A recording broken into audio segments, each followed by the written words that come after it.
right, welcome back to Last Second Sports, where we are giving you our take down to the last second. And tonight, I am channeling my inner Kyle Shanahan. So I want to be clear, if this show doesn't go well, I had a great game plan. YouTube didn't execute. So let's get that off the table. Now, this was, in my opinion, the worst loss in this regime's history. The only other loss that I can think of that compares to Sunday's abysmal performance would have been the game last year against the Miami Dolphins. But the expectations for this team going against a Colt McCoy-led offense with no D-Hop, no A.J. Green, losing their running back, losing a starting offensive lineman mid-game, I don't think anybody saw that coming. So what does it mean? What needs to change? How does this organization turn it around? Well, I think one of the things is a way that they can put a positive spin on things is by starting Trey Lance. Now, I think the right move personally is probably to wait for that Jacksonville game. I wouldn't start Trey Lance this week. Go one more week with Jimmy, let him lose another game, and put in the kid. Have him go against Trevor Lawrence. I think that that's the way to go. That's probably the way that San Francisco will play it, because at that point, if they lose that game, they will be 3-6. And that's probably the route that they're going to take. And I agree with that route. You're not going to make the playoffs. You have a slight outside chance, but the likelihood of it happening is slim to none. And even if you do, you're going to play Dallas in the first round. You're going to play the Rams in the first round, Green Bay, Tampa. You're not winning those games. So playoffs for me is off the table at this point. It's all about developing Trey Lance. That's the only way you can salvage the season. And I think that starts next week against Jacksonville, which I'm happy about because I will be at that game live. So if that is his first official start of taking over the team, then I'm all about it and I'm all for it. But let's talk a little bit about Kyle Shanahan just real quick before we get to these calls. The call link is in the description. It is also pinned in the chat. So if you want to call in, click that link. We will take you in order. But the only way this team long-term wins with Kyle Shanahan, in my opinion, is he has to take a step back. He has to take things off his plate.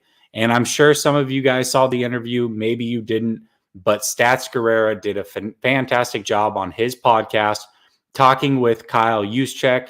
And Juszczyk was basically comparing the difference between John Harbaugh, the coach for the Baltimore Ravens, and Kyle Shanahan, and all the things that Kyle Shanahan does on Sundays during the games. He calls the offense. He's got to make sure that everything is working smoothly from a clock management standpoint. He even said he has his hands in the defensive calls from time to time. Kyle has way too much on his plate. That much is clear. Unfortunately, I don't think Kyle is willing to take a step back. So I believe that Kyle will always fail long-term for this team because he is not made to do all of these things. He cannot spin all these plates. That is not what is going to make him successful. So I believe Kyle will end up being successful somewhere else, but it is not in San Francisco. So what do the 49ers do? Who do they bring in? Well, listen, I mean, we're probably at least another season away from having this conversation and knowing who's available, but they need to bring in a coach, in my opinion, who runs it like a CEO. I just talked about Harbaugh with the Ravens. You've got the Ravens, you've got the Steelers, you've got the Seahawks, and you've got the Bills. All of these teams have coaches that run the organization like a CEO. They have an offensive coordinator that calls the plays. They have a defensive coordinator that calls the plays, and they oversee everything. That's what I want to see for the San Francisco 49ers. Now, you may say, well, listen, the Ravens have a big-time quarterback. The Steelers have always had a big-time quarterback.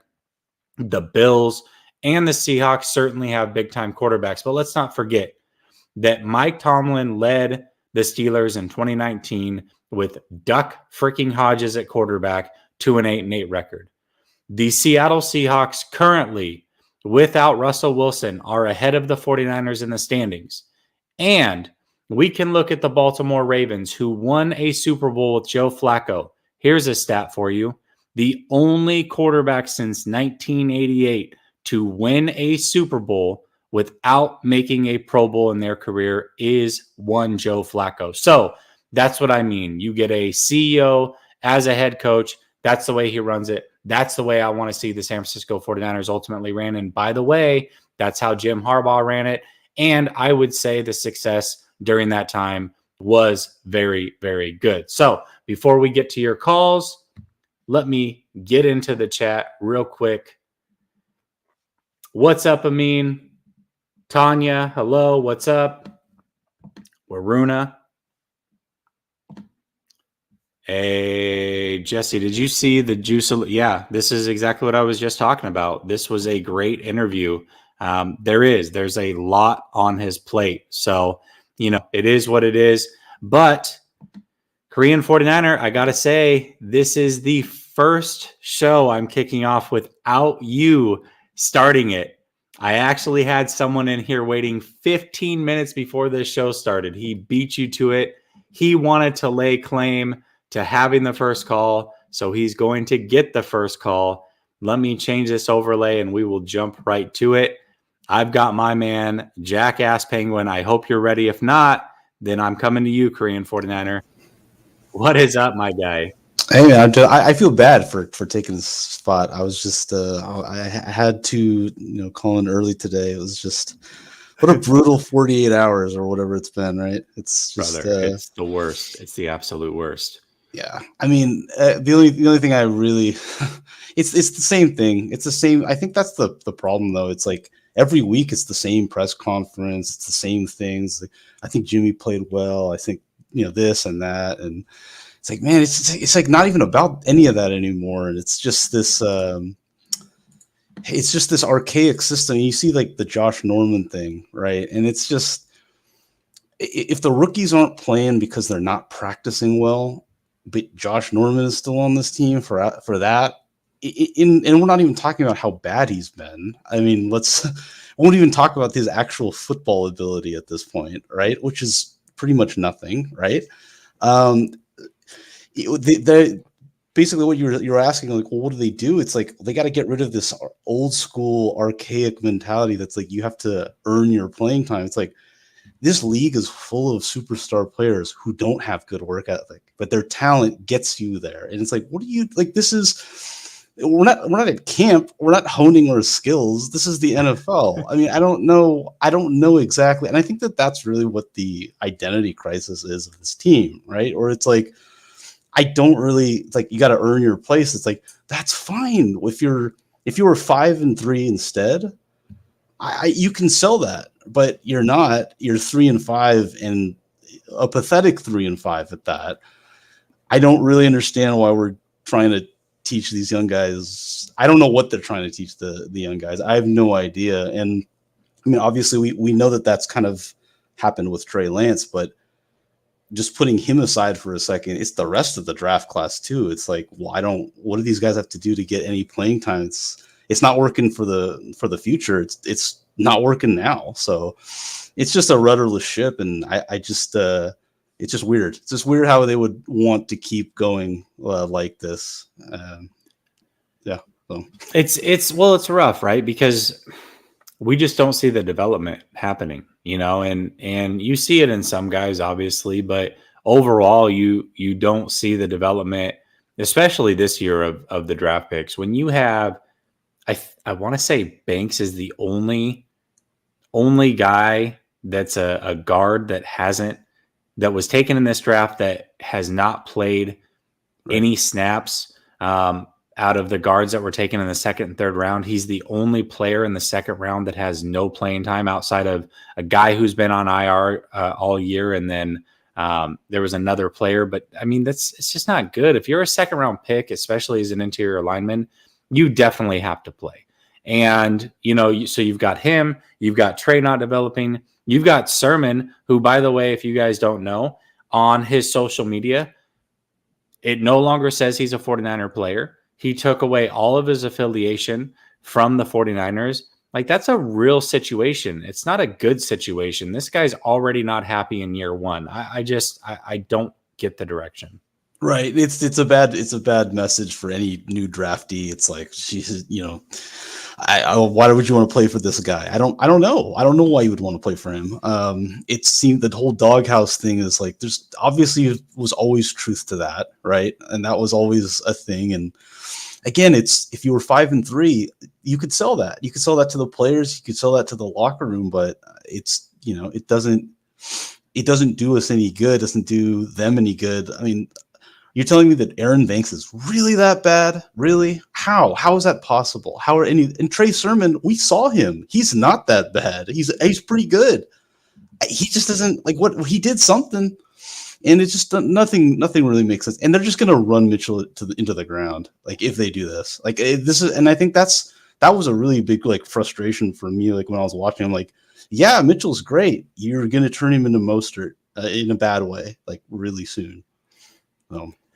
Yeah, absolutely. And I think you bring up a good point, right? Like, my initial thought process on Banks is like, wow, he can't even get ahead of Brunskill. Like, how bad is this guy? But when you talk about not only Trey Sermon, but Trey Lance and Lenore, like, we've seen these guys.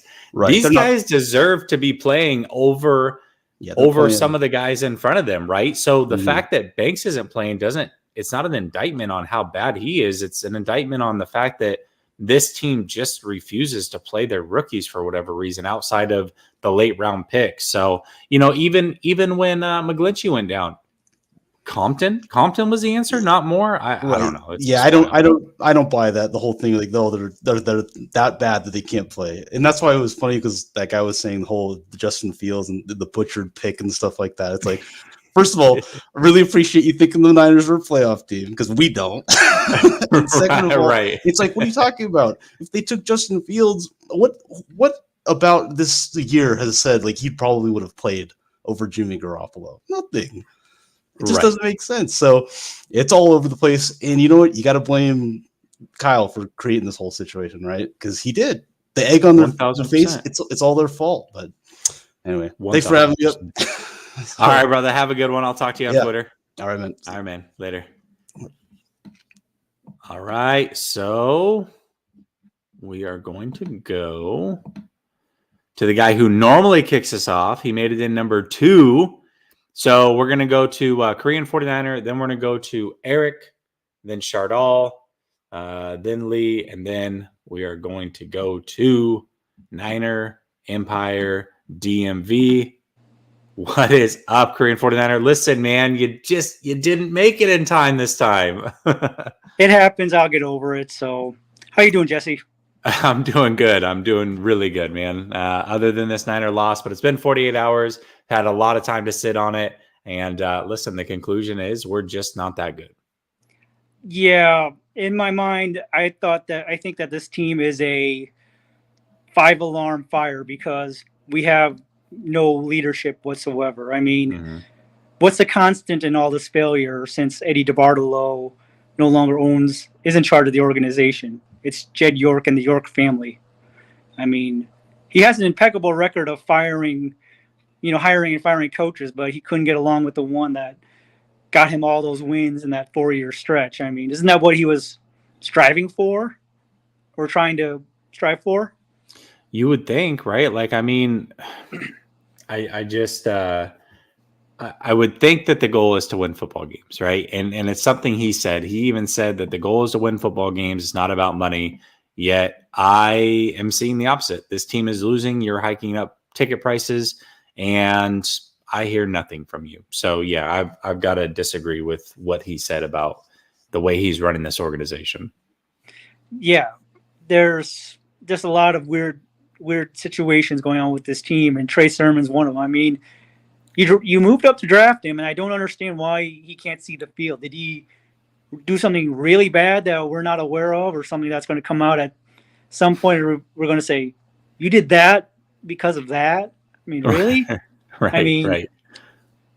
But my thing is, I don't see I see the Rams coming out very in a hot mood on Monday night, and they'll want to take it out on the 49ers backside because, bless Jalen Moore for being a capable rookie, but, if you're going to have Aaron Donald and is Von Miller playing? I don't know if he's still on the injured list or not for I think I think he's eligible to play. I imagine he plays. I would be shocked if he doesn't. So yeah, Von Miller's probably making his debut this weekend against the 49ers. So if I'm the Rams defense, I'm going to come out hot and say, "Hey, Jimmy, you got 2 seconds, brother, before we run over Brunskill and Moore and get to you." So hopefully we'll be able to slow them down at the very least. But to me, in that loss against Arizona, we talked last week and I said that I could see this team losing to that Arizona team because they're going to have to figure out a solution to Arizona's going to have to figure out some kind of a game plan to try to win the game. And I think they had a really good plan. They knew that you run against Bosa, and Bosa's great on rushing after the passer, but in the run they always wash him out, and that's not a bad strategy. And also, I can't recall who the running back was for Arizona who played. I think it was James Conner. To me, he looked like Walter Payton at times. I mean, he was getting in the end zone so often. I was like, oh, there you go. We have no chance if that's going to continue happening. It didn't stop until the end, and they made Colt McCoy look like vintage Tom Brady. Dude, Colt McCoy looked like he was literally Kyler Murray in a Colt McCoy Halloween outfit. Like, it was insane how mobile he got. I tweeted out James Conner's better than King Henry. Like, it was insane. The whole thing was insane. I don't know. It was embarrassing. Do you think that was the worst loss in this regime's history? Miami last year was pretty bad. It was bad, right? That's the one that Jed York left early, but man, I feel like this one, just because it was kind of a locked-in win. Like, right? Miami was a borderline playoff team last year, and they were relatively healthy, if I remember correctly. Arizona is obviously a really good team, but they were missing their quarterback, their 2 starting receivers, running back got injured, an offensive lineman goes out. Like, they were banged up on offense, and they couldn't be stopped. Arizona didn't have a lot of their star players play, and to me, that tells me that Cliff Kingsbury is already a better coach than Kyle. I'm amazed Kyle didn't use injuries as an excuse on why we didn't win the game, because I hate hearing injuries because players get injured in the NFL. I don't want anyone to get hurt or get seriously injured. That's not why you play the game, but every other coach, they're paid to try to find ways of winning, even though you may not have a good player out there every game for you. Yeah, absolutely. I mean, this is normal, right? Like, this is the NFL. I mean, I just talked about how Tomlin led the Steelers to an 8-8 record with Duck Hodges at quarterback. Like, this is the way the NFL works. You know what I mean? Yeah. And remember, John Harbaugh has 15 players on IR right now, and he's leading the AFC North division. So I don't want to hear Kyle saying, I have injuries and I can't win. Then how come John Harbaugh can find a way to win? That's you're getting paid $10 million. And if my boss came up to me and says, why aren't you doing your job for $10 million? I'm not good. They're not going to expect an excuse. They want me just to do better. Yeah, that's just it. And that's, Kyle also isn't taking, I don't want to hear, Kyle needs to take responsibility. And I don't want to hear that he took responsibility after the Colts game, because they pressed him into saying that. And then he said it again on a conference call yesterday, but he immediately followed it up with the lack of execution and talking about players not doing what they were supposed to. That was not sincere. If you mean it, that you are the reason and that you are taking responsibility for this, you usually bask in that. You simply say, this team is not executing for a multitude of reasons. Ultimately, it starts and ends with me. I need to be better. End of story. That's it. You don't then go into all the plays where you didn't execute, all the players that didn't execute. That's not how you do that. If you genuinely are putting it on you, then you bask in it, you sit in it, you take responsibility. But he still has not done that.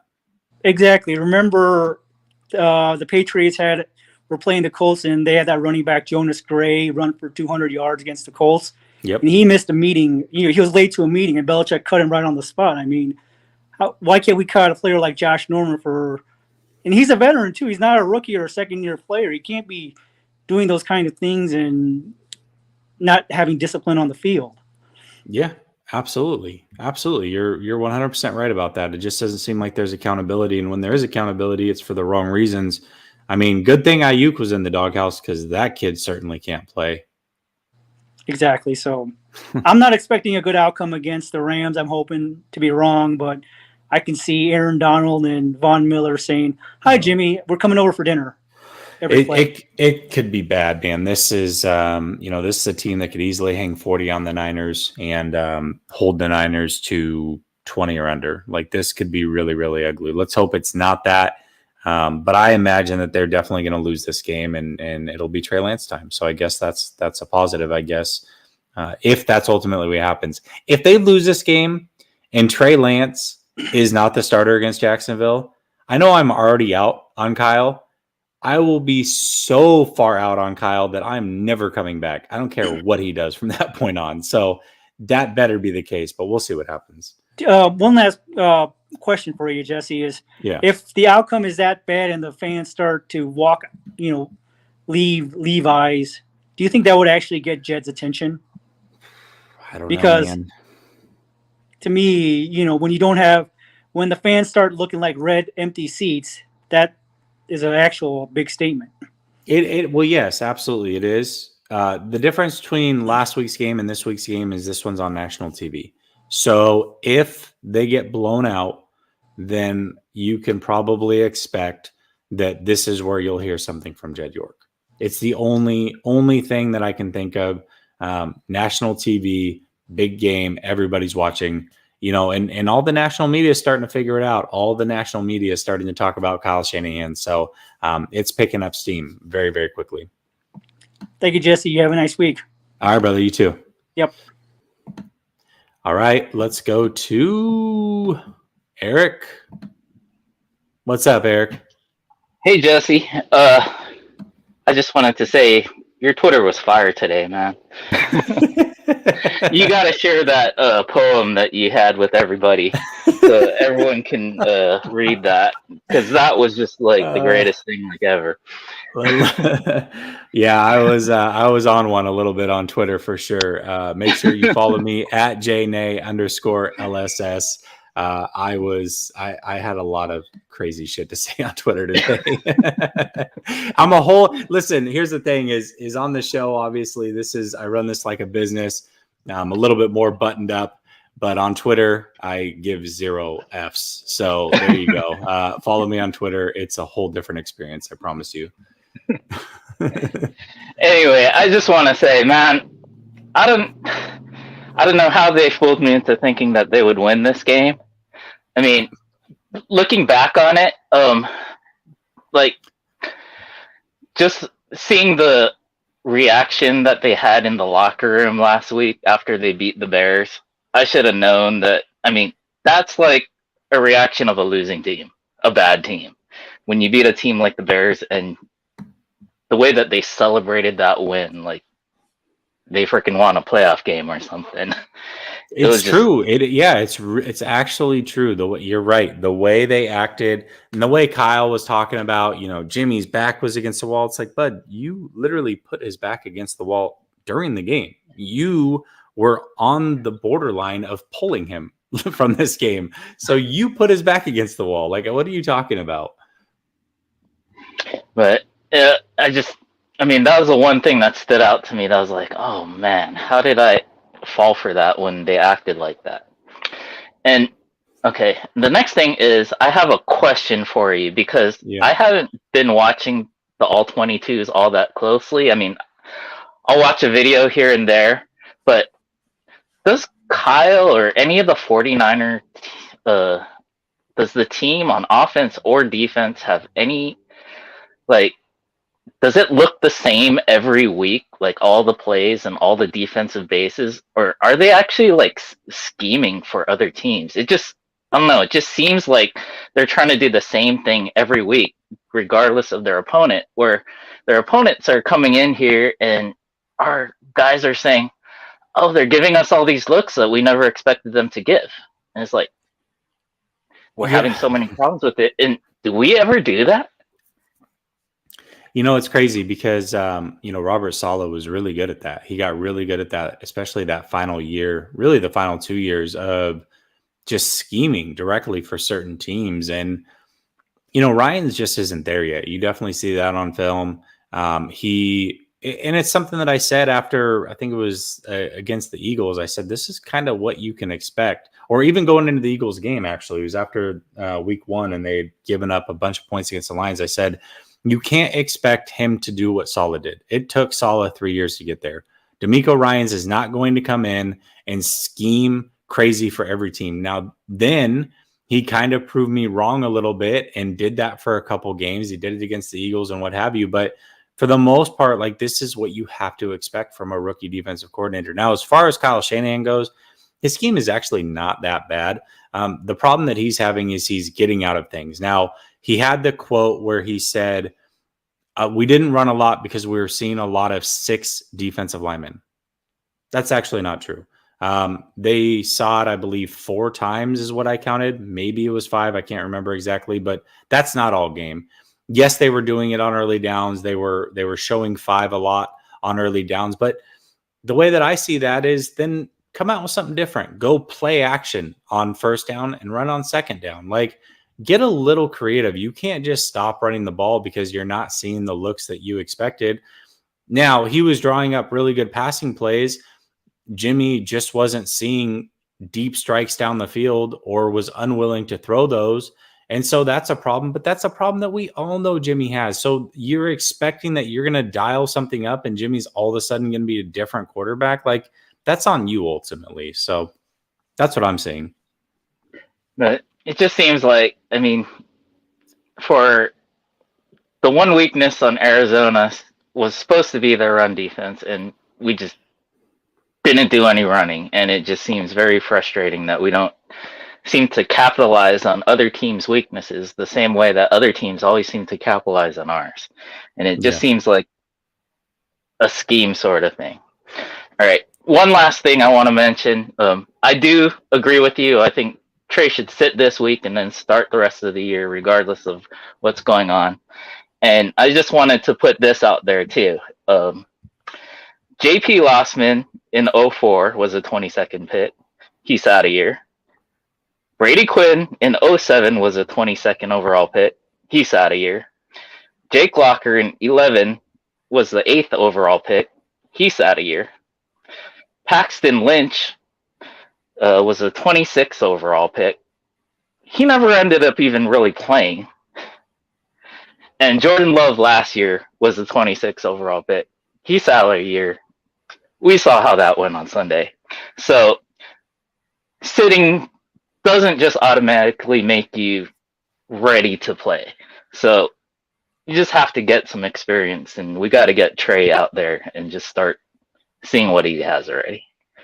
And listen, I agree with you wholeheartedly. And, you can make cases for both sides, but, my argument has been this and will always remain to be this. The reason he should have started week 1 is mobile quarterbacks tend to do well early in their careers. You're seeing it with Fields. You saw it with Cam Newton. You saw it with Kyler Murray. You saw it with Justin Herbert.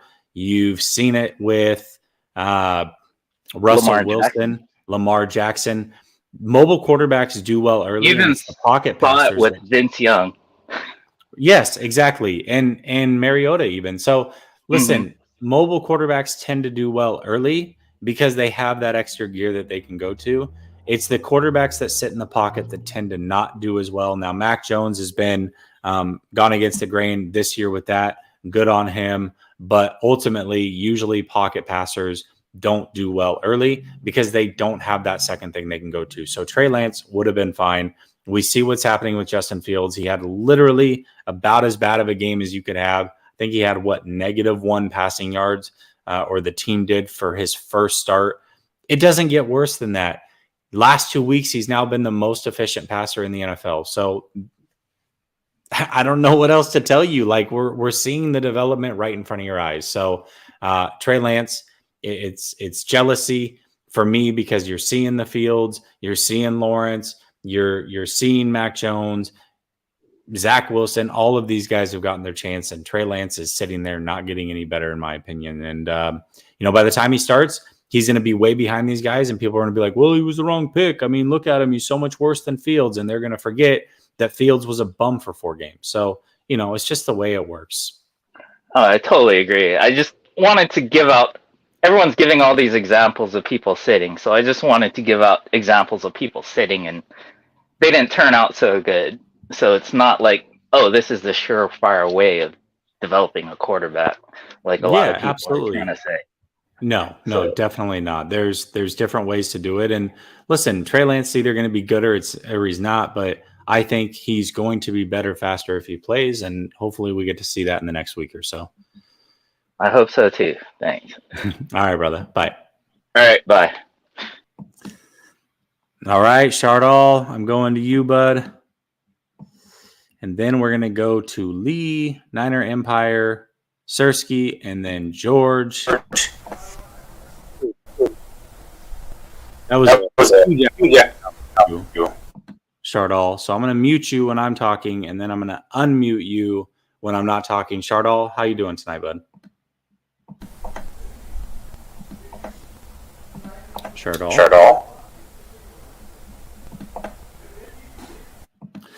Shardall's not there. I guess Shardall's gone. All right. Then it's on you, Lee. What's up? Yo, what's up, Jesse? How you doing? No, I'm doing good, man. Doing good. Summer over here. Yeah, I bet, man. What's the weather over there right now? What time is it, first of all, and what's the weather? It's 4:34 in the afternoon. It's Wednesday afternoon, and it's sunny because we're coming into summer now. So yeah, can't wait. That's awesome, man. Well, that's a lot of fun. Good for you. You came in with a different name. You came back with your original name, so I knew who you were this time. What's on your mind, bud? Yeah, just talking about like how the season's going. Feel free to jump in anytime, ask me questions. But yeah, I think I told you I felt like the season was over. Remember when I said we lost to the Seahawks? And you've seen that, that's what I didn't like about winning the other week against the Bears was that we'd have a lot of a lot of our fans, the ones that want to be like, think we're still alive and that think that we were going to win last week and that our season was alive, we're going to make the playoffs, but we're just not a good team. Everyone can see that now. And I think I said to a while ago, I was all for winning, but it started at draft day and we didn't draft to win now. We drafted for the future. All first 4 picks were for the future. And you've got to go ahead and you got to start Trey, as soon as you can because you got to develop him. You just said Justin Fields is starting to really warm into the league and look like a real deal quarterback. That's the guy I said to draft. And if you're going to get Trey there, you got to give him the chance because he needs as much reps as possible. I've been thinking the last few weeks and over the years, like not only the draft, I've studied real hard and I never miss in the first rounds. I hit in the second, third, the late rounds, Jesse, is that if you're going to stay with Kyle Wright and you're going to develop Trey, you need to get a real deal GM that can work in the draft and build a team because we've missed too many early picks to build this into a franchise like, say, the Patriots had or this franchise we want where we were great, in the 80s and the 90s and we could contend and contend and contend. And if you're going to stick with Kyle, you need to go out and change the GM at least. And you need to get a guy that can come in here and knows how to draft. And if you're going to look at that, I think you should look at that guy over at Indianapolis Colts, Chris Ballard's right-hand man, Ed Dodds. Anyone can scout that guy, and he's a leader. He demands, results, and that's something that we need. And we need a guy that is a real top deal talent evaluator because we don't have that. We got Kyle as a rookie head coach. We got John Lynch as a rookie GM. What had John Lynch proven when it comes to talent evaluation and drafting? Nothing. So, literally nothing. And yeah, I mean, that's just it. Like you're right. You've got 2 guys that are doing this for the first time. It clearly shows There's no the hierarchy is not a proper one. You've got Lynch, Shanahan, who's the coach, who's above Lynch, who's the GM. I don't like the structure of the organization. Yeah, 100%. And like, I remember like early on when they first started this, you know, and I thought, oh man, this guy Adam Peters, he's got all this hype. He's this great guy. But I don't think we should go that direction either. If say someone has to like take the fall for the season, and let's say we stick with Kyle because we need to develop Trey, we need to give him more chances, we need to get this team going, and we need to give the kid the best shot, you know, developing, because it's hard to replace a head coach. It's hard to find someone, and we know Kyle, you know, he's a great offensive mind, but I think it's obvious to see that he has been taking on too much over these years, and there's just too much, you know, taking him away from what he's good at. And that's the thing in this kind of business. Usually people are good at certain things. I remember talking to Grant one day and we're talking about it, and he was saying, oh yeah, like we're talking about the drafts and how Kyle and them seem to miss a lot. And it's because you need real deal people. You know, usually you have elite guys at certain things, you know, whether it's developing talent and coaching, you know, where it's motivators. Not many coaches are good at so many different things, you know. And that's what makes a great head coach, is that they have a vast skill set and they're good at multiple things, you know, not just, you know, designing plays or identifying talent or developing talent. There's so many things that go into making a great coach. Yeah, absolutely. And hey, Shardal, let me know in the private chat when you've got a headset in. That's going to be key, so I don't get that echo, by the way. So let me know, and then I'll go to you, Shardal. But Ellis has a question for us, Lee. He says, how would you grade the 49ers 2021 draft class? What are your thoughts on that? This year's one, I said it was bad straight away, and I didn't know why people thought it was good. You know, I understand, Jessie, like you like Trey, right? But did you like any of those early? Did you like any of those early picks? Banks was a head scratcher for me. Sermon was a head scratcher for me. No, I was not. No, I wasn't a fan of him, to be real with you. Yeah, I was the only other pick that I was a major fan of was Lenore. And that's because I know a lot about Lenore. You know, I'm from Oregon. I've seen a lot of Lenore. He's a really good player, and I knew he was a good player. So I was really pumped about that one. I did like Elijah Mitchell, but I didn't know a lot about him. But, you know, anytime you can get a speed back with some power that late, you know, I wasn't against that. But, yeah, I mean, other than that, I wasn't a big fan of the draft, no. Yeah, and I remember looking at that draft. What I was upset with was like, okay, we went Trey Lance. We went him over Justin Fields, but I felt like we went with him over, you know, Mac, because obviously Mac had the high floor, but he didn't have the ceiling of those other two, you know. So I felt, you know, you're going to give up the house, go for the guy with the ceiling that can be this extraordinary player you think you can get him to, you know. Yeah. Then you look at the second round. That's where it pissed me off, was you had Asante Samuel there. You pass on him. You had Azeez Ojulari there. I remember telling Rombo, that's a guy we can trade back and get. That guy broke the record for the Giants in his first 3 games. He had a sack every game, and then he goes out and has like 3 sacks in the next game. I'm like, you had so much talent on the board in that second round. And then my problem with Trey Sermon, I remember telling you earlier on, I didn't like Trey Sermon either. I didn't like that pick because he played in that Ohio State team, right? Yep. They eat. Running backs eat at Ohio State. They have a great offensive line. They're like Alabama, you know.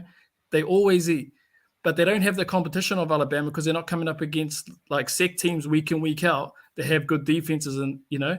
And I feel like we for a guy that is probably going to be like a third down back, or a guy that's going to be your short and yardage guy, that's too early to go for that. You can get that in the 4th, 5th, 6th, 7th round. And look at Elijah Mitchell. Yeah, I mean, you're absolutely right about that. And, you know, then they also traded up to get him, which was crazy. I don't know. Like, the whole thing was weird. It just didn't make a lot of sense to me. Lee, that was a hell of a call. You got the chat buzzing. They are all in with you. Any shot the 49ers win this weekend? Well, the one thing is, Kyle always seems to have that big brother thing against McVay. So he can never write us off. But obviously, if it's going on for him, you think the Rams are going to win. So I'm not going to make a prediction on this game. You know, I bleed Niners, but at the end of the day, we're just not playing well, and they have been the better team. So yeah, you're right. You're right. Yeah, they're clearly the better team. Lee, I appreciate it. You have a good night, all right, brother? No worries. Thank you, Jessie. Thank you for the platform. Shout out to everyone that calls in tonight. Thank you. Thank you, man. So I've got Noble who says, "Hey Jesse, how would you feel about the Cowboys offensive coordinator Kellen Moore?" I remember watching Kellen Moore at Boise State. A lot of fun watching him. That was when Boise State made their run.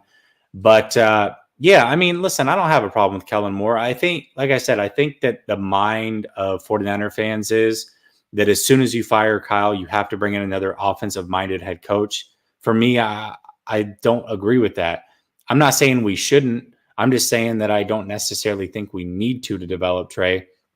I want a coach who's going to run things like a CEO, has a true offensive coordinator, has a true defensive coordinator, and then he is the one that manages everything else. So anyways, Chardell, I was going to come to you, but I do not see anything in the chat saying that you've got a headset. I can't go to you because the echo was just way too bad, my guy. You couldn't hear me. The chat could hear me talking twice. Let me know when you've got a headset in, and I will go to you. But until then, I'm going to my man, Niner Empire DMV. What is up, my guy? Hey, what's up? What's going on? Shoot, man. Just, listening to y'all get off your takes and vent a little bit. Now that we're 48 hours removed, it's interesting to hear everybody's thoughts.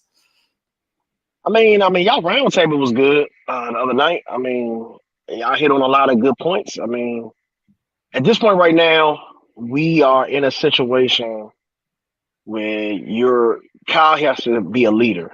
He has to be a leader, and he has to take responsibility for not preparing his team to be ready for the Cardinals. We talked about it last week. I told you on your podcast, I was like, Colt McCoy is he's a serviceable backup. So he can come in and perform and run an offense. So that wasn't a shocker. It's like so many 49er fans were shocked that we lost to Colt McCoy. I mean, Colt McCoy is not no slouch. I mean, right. he can come in and run an offense. It's just, it was disappointing to see the lack of leadership. It was disappointing to see the lack of strategy against a team that we just played a couple of weeks ago. That we played, and defensively, we played better last time than we did this time. So it gets to a point, it's like, okay, so what went wrong? Like, you looking at, like, how Garoppolo, yes, he had a good game against the Bears. Okay, you got to keep that going. But I need you to stop setting your receivers up to get hurt. Set your receivers up to get hit. Like everybody, Kittle fumbles because he trying to jump over somebody. Okay, I get that. Then you turn around, Ayuk fumbles. But at the same time, it's like Garoppolo, he had good passing passes, but did he really put us in best positions to win the game?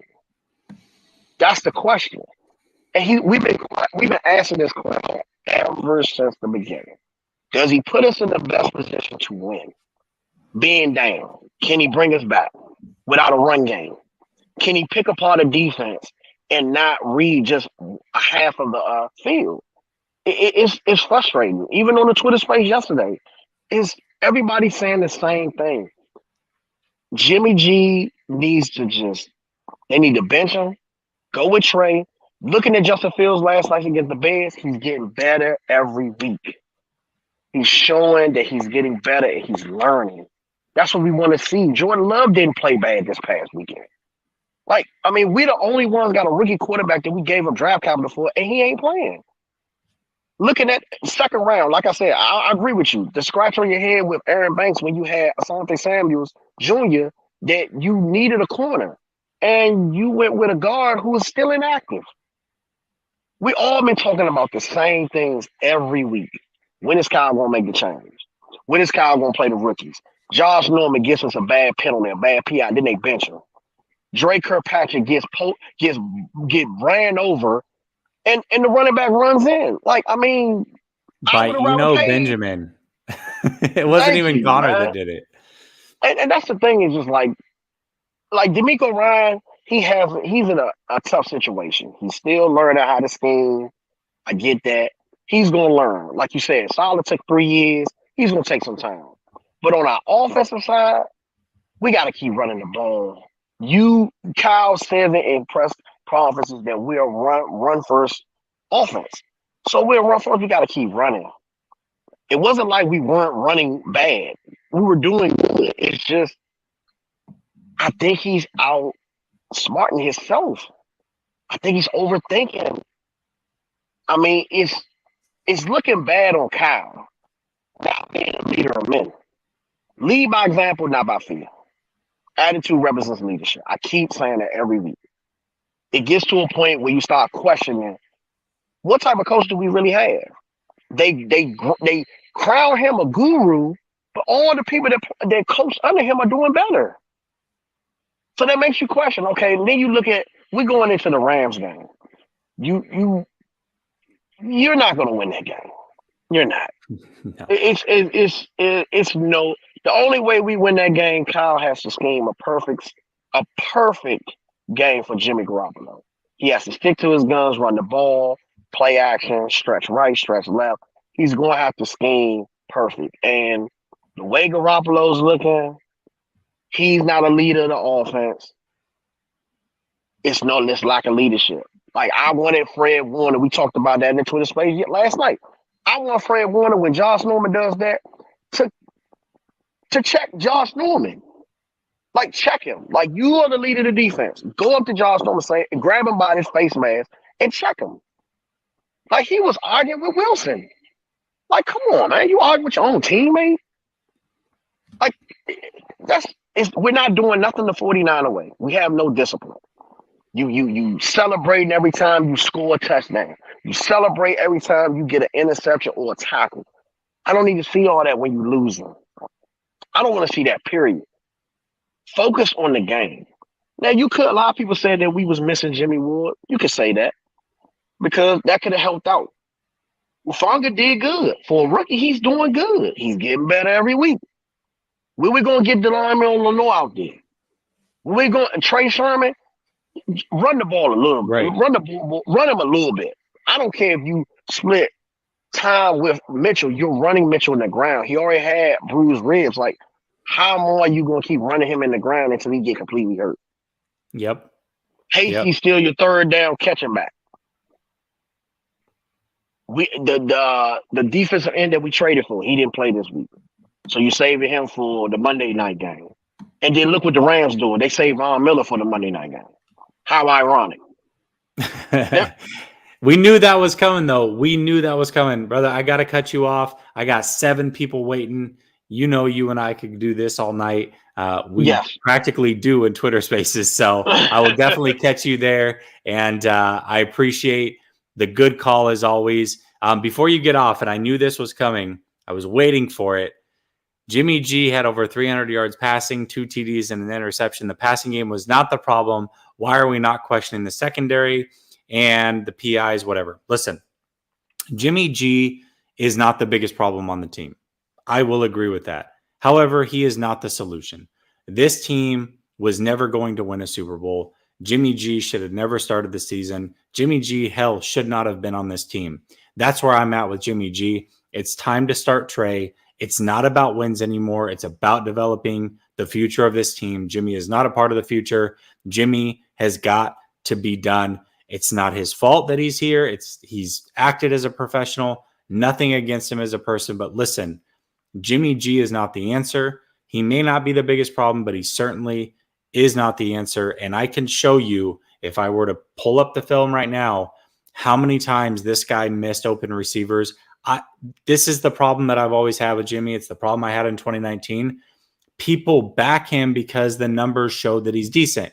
You box score scout Jimmy G, and he doesn't seem like a bad quarterback. But when you watch the game and there was multiple picks that should have been had, there's multiple downfield guys that he looks off in favor of a check down to get the completion percentage up. People are willing to give him a pass because they don't know otherwise. They're just watching the game one time through. They look at the stats. They go, yeah, we won. Jimmy's stats look good. Jimmy's fine. He hasn't ever been fine. I promise you. He's had moments, but he's never been the answer. He just hasn't been. Nope. I agree. All right, man. We will we'll chat soon on Twitter. Okay. All Later, right. man. Later. Okay, Shardal, I'm coming to you. Hopefully you got that headset in. What's up, Shardal? Could you hear me? I got you. Let me turn you up real quick. Make sure that we got you. Okay. Yeah. You're up. Good to go. 5 minutes starts now, my man. What's going on? So about Jimmy G. So everybody's saying Jimmy G's not the quarterback we're hoping for, but Mhm. I'm saying that sometimes he has great games, sometimes he has bad games. Sometimes he's really great, sometimes he's not that great. Do you agree with that fact that sometimes Jimmy G's gonna have a really start like the best game of his career? Sometimes he's gonna, it's not gonna be like the performance he wanted. Yeah, Shardall, you are cutting out really, really bad, my guy. Like really bad. But I get the gist of what you're saying. Yeah, no, listen. Again, Jimmy is not the biggest problem right now. In my opinion, Kyle Shanahan is the biggest problem. Jimmy is playing because Kyle Shanahan chooses to play him. This team wasn't as built to win as what people thought. The talent's there, but they're not disciplined. They don't make adjustments on the fly. That's on Kyle. That's not on Jimmy.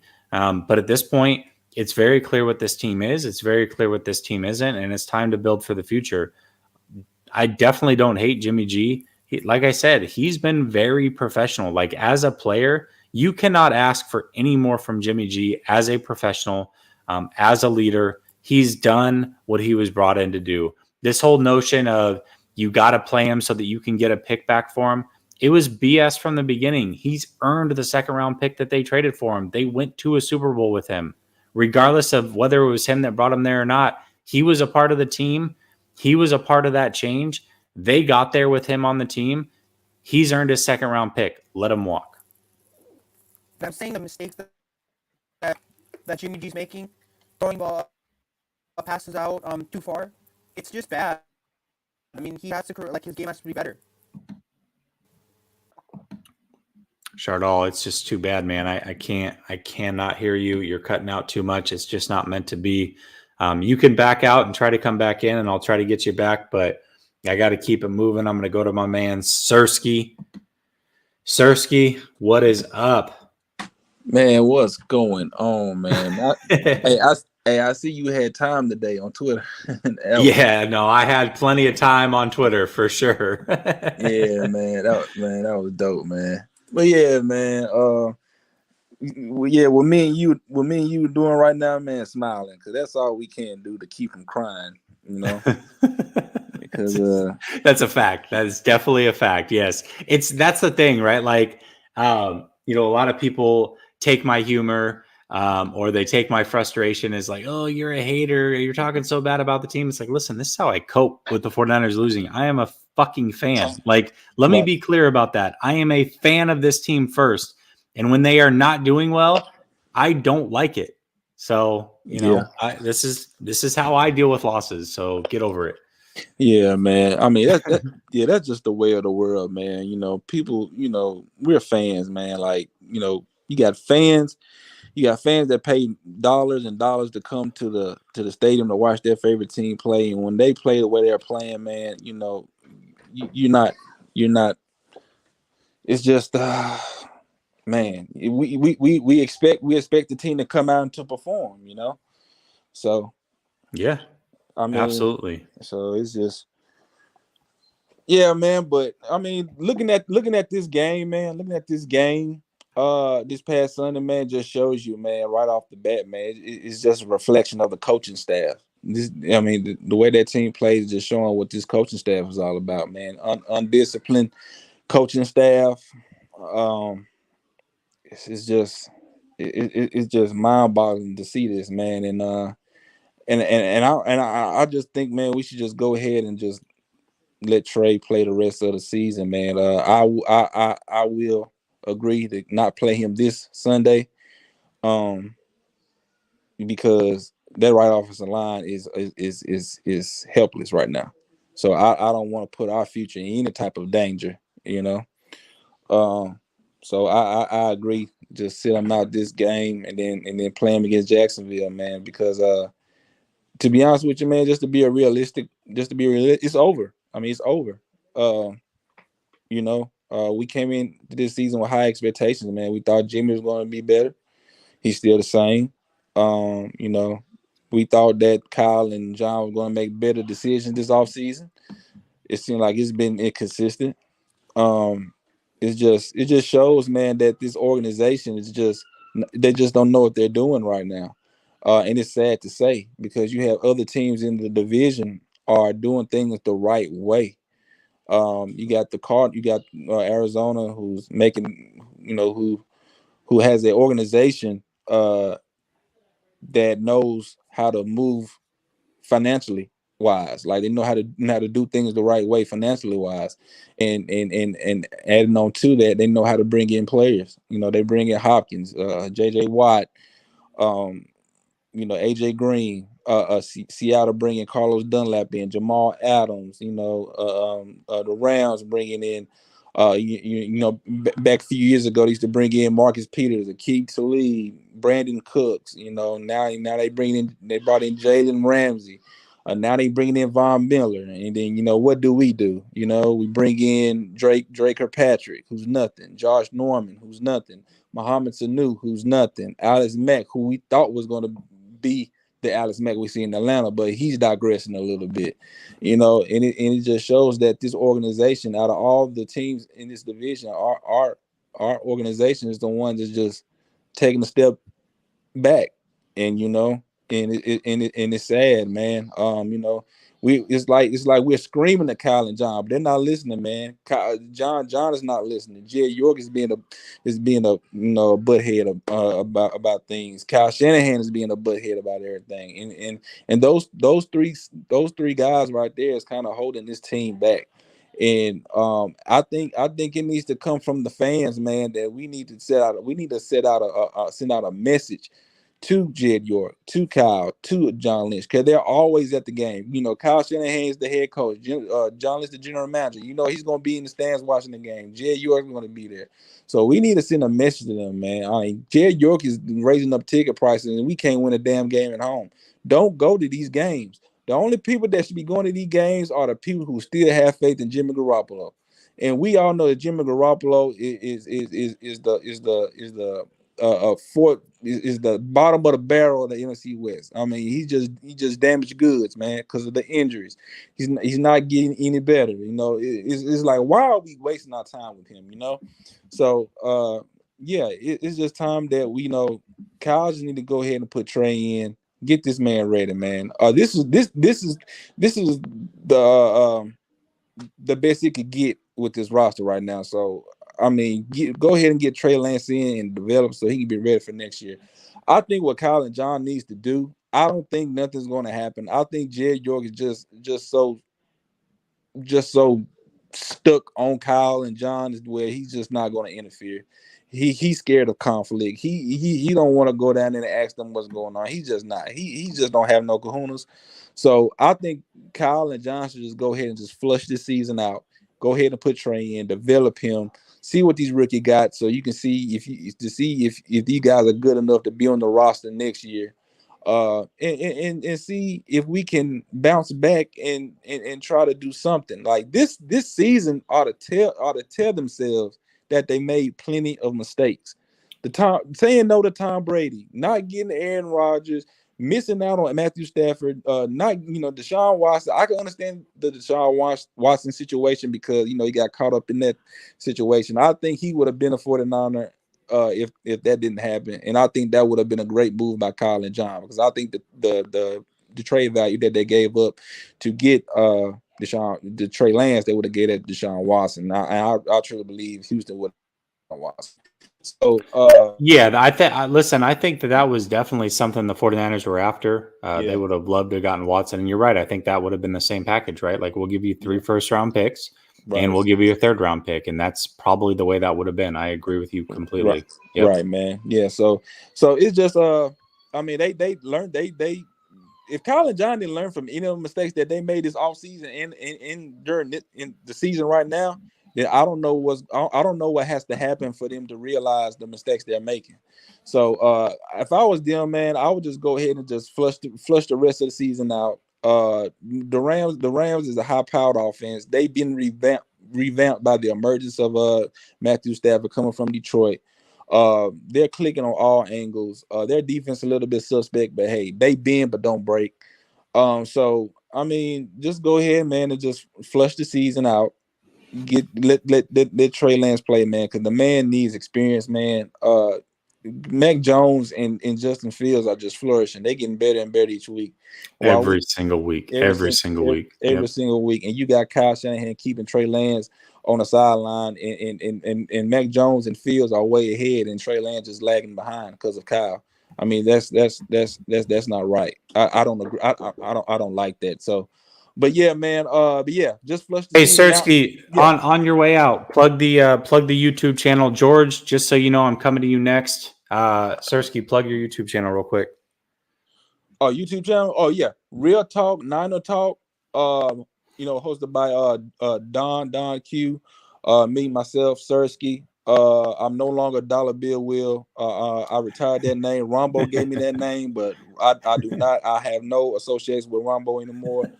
He's delusional. I don't know what's going on with him, and I'm not carrying the name that he gave me no more. It's gone. It's in the trash.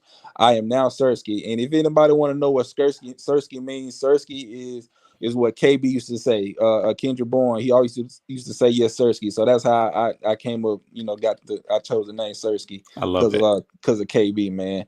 But yeah, Real Talk, Niner Talk, hosted by Don Q, me, Sersky, Silverado, Kev, cousin Dave, the OG, Juju the Great, man. We come on every Wednesday, 7 p.m. Eastern Time, 6 p.m. Central Time on Wednesdays, man. Check us out. It's a cool vibe.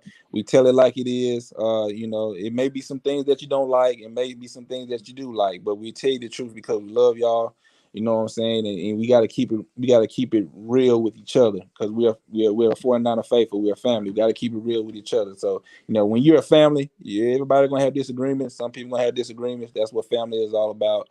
But yeah, check us out, man. And Jessie, I appreciate you having me on, man. And like Absolutely. I say, man, hey, things gonna have to get worse before it get better. But we just got to hang on, stay strong. Hopefully, Kyle Shanahan will see the light, let Trey Lance play season so he can be ready for next season. Hopefully, John Lynch can go ahead and get his mind right. Parade, get the money right, bring in some players who don't have injury histories, bring in players that are well known in the NFL, known for making plays, and see if we can try again. All right, man. I agree. All right, brother. Have a good one, man. Have a good night. I'll see you in Twitter Spaces. Yes, sir. Later. All right, George, bringing you in, my guy. What's going on? Thanks for being patient. Can you hear me? I got you, man. I got you. Hey, I got a question. I'm a big Niner fan. I've been a Niner fan pretty much all my life. Yeah. I don't know what's the issue going on with my Niners right now. Every time I watch the game, I feel like I'm gonna cry because it's very painful. Like watching my team get beat by Arizona, and I'm very worried about Jimmy G because there's no way anybody on our line is gonna stop Von Miller, Aaron Donald, Leonard Floyd, and Jalen Ramsey is on the back end. That's why I'm like, how is Jimmy G gonna do against the Rams? I feel bad for this man. I used to be a Jimmy G fan. Yeah. When he was playing good in 2019, in 2021, when he started getting hurt and started getting banged up, I knew that he been sitting on every.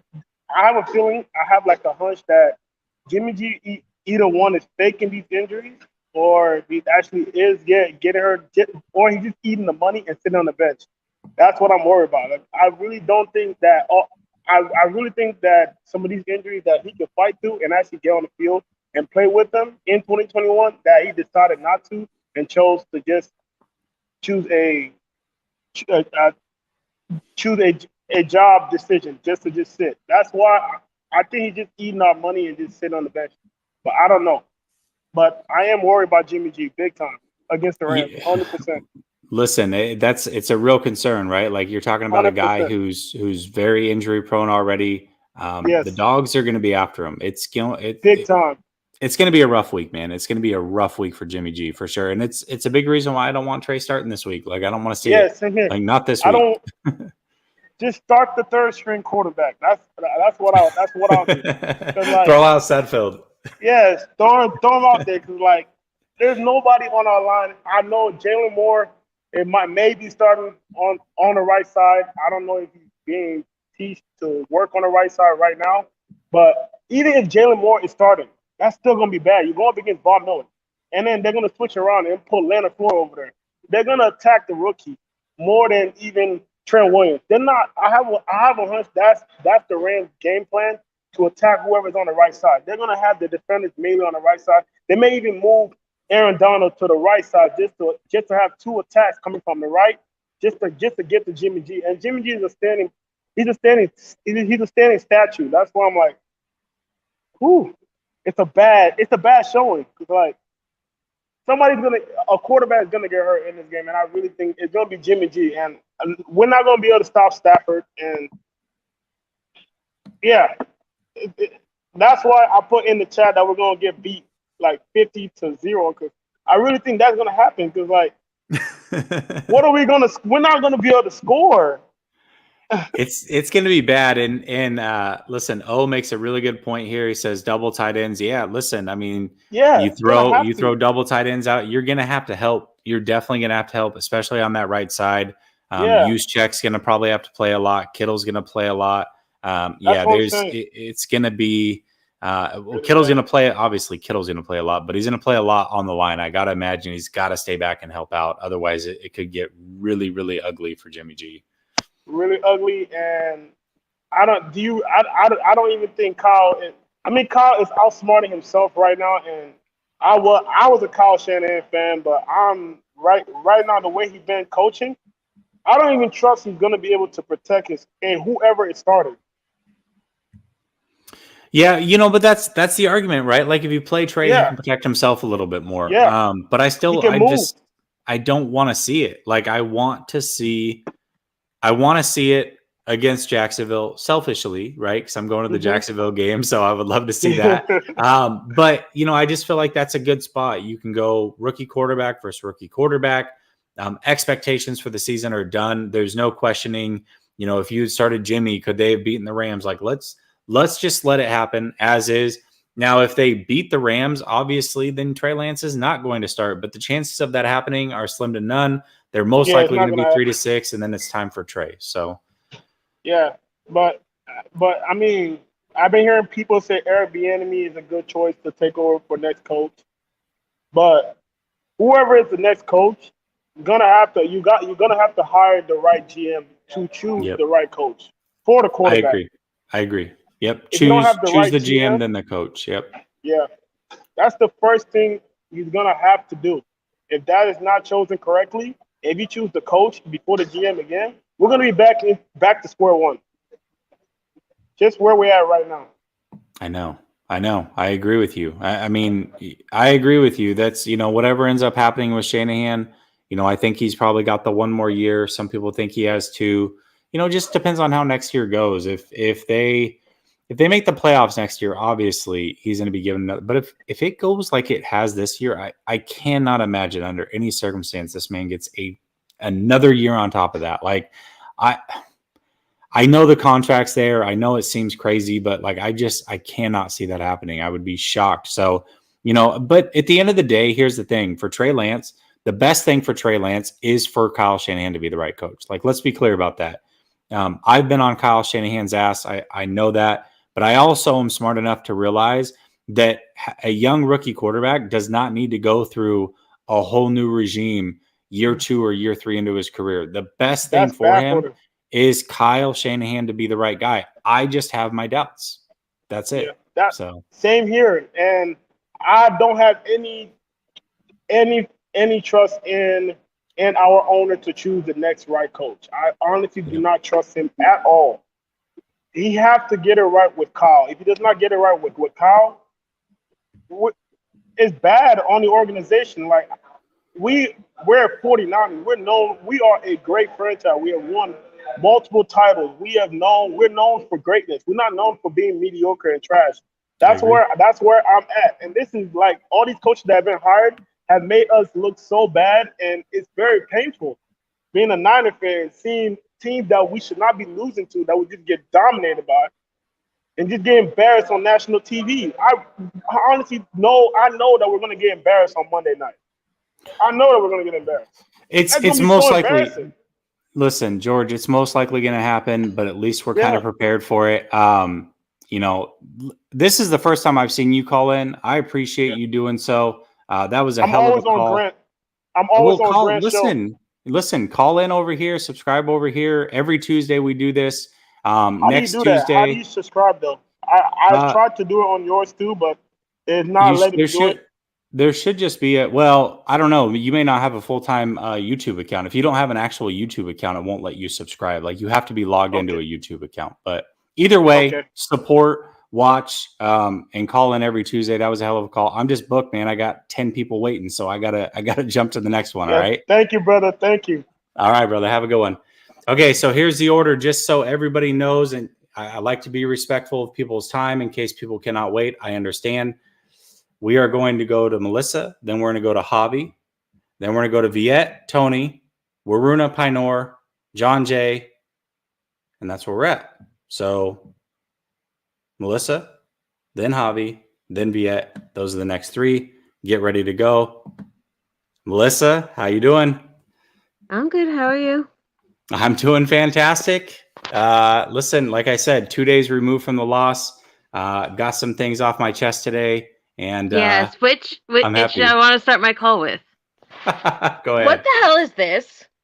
Which one is it? What made your brainchild go with this? I can't see it. Is that the Tom Zula one? Yes. Come on, you know that was funny. I had to use the Tracy gift from How I Met Your Mother because I was like, you know what? That's exactly what crossed my head the second I saw it. So for everybody that doesn't know, on Twitter, I face swapped Tom Zula into a Kyle Shanahan gift, and I said, "Everybody meet Kyle Tom Zula." Yes, I did that today. That was pretty funny. Also, because you said Javi's next, I want to ask everybody in the chat. 2 days from now, on the 11th, is Veterans Day. So please say to Javi, Crystal, who was in the chat earlier, Silverado Kev, who's on the same pod with Sirski, and Matt from Niners Hive, and anyone else you know that is a veteran, please wish them a happy Veterans Day 2 days from now. Absolutely. Yeah. Not only that, but, better early than never. Definitely, anybody that has laid their life on the line for our freedoms, they deserve all the praise, all the thank you. And yes, Javi's definitely a vet. And to every vet, thank you. And Miss Debbie's birthday is tomorrow, so please, everybody, wish Is her it? a happy Tomorrow's birthday. her birthday? Happy Yep. birthday, Miss Debbie. That's awesome. I love it. She's so fantastic. I love her. So I wanted to say I am not shocked at all about what happened with Aaron Rodgers. And I finally hope this will shut everybody else up about Aaron Rodgers, because that was just the most ridiculous thing in the world. Listen, personal beliefs aside, he's still a hell of a quarterback, and I would take him in a heartbeat. In a heartbeat, I would take him as my quarterback. I don't care what his I know beliefs are. everybody else is going to come on and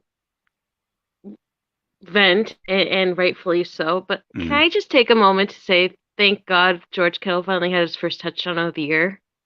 Seriously, right? Finally? George, listen, he had that fumble, but he looked really, really good for not playing for so. He looked amazing.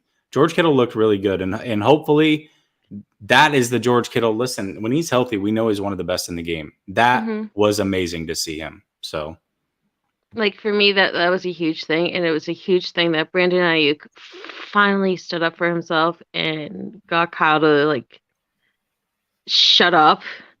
I can't say the curse word because I don't know if you're allowed to, but oh, listen, I've already dropped an F-bomb tonight. It's all out the window. Go ahead and do your thing. But like I said on Mariah's show, it was nice for him, and I think it's wrong what all these younger guys have to do just to get any kind of credibility with this organization right now. So that was really nice to see. Yeah, absolutely. And JC Montana says Kittle, Ayuk, didn't they fumble? Yeah, they did. But at the same time, okay, they but also everybody's played really having well. mistakes. I mean, Patrick Mahomes is tied up there with Zach Wilson as the most overturned quarterback right now. So You could have the name, you could be a vet. It doesn't matter. You had one bad play. I mean, he came back off injury. He had his first touchdown. There's so many more good things to point out about him than the one bad thing. And Yeah, I'm sorry, I but think the this biggest game thing. Yeah, wasn't go even ahead. close.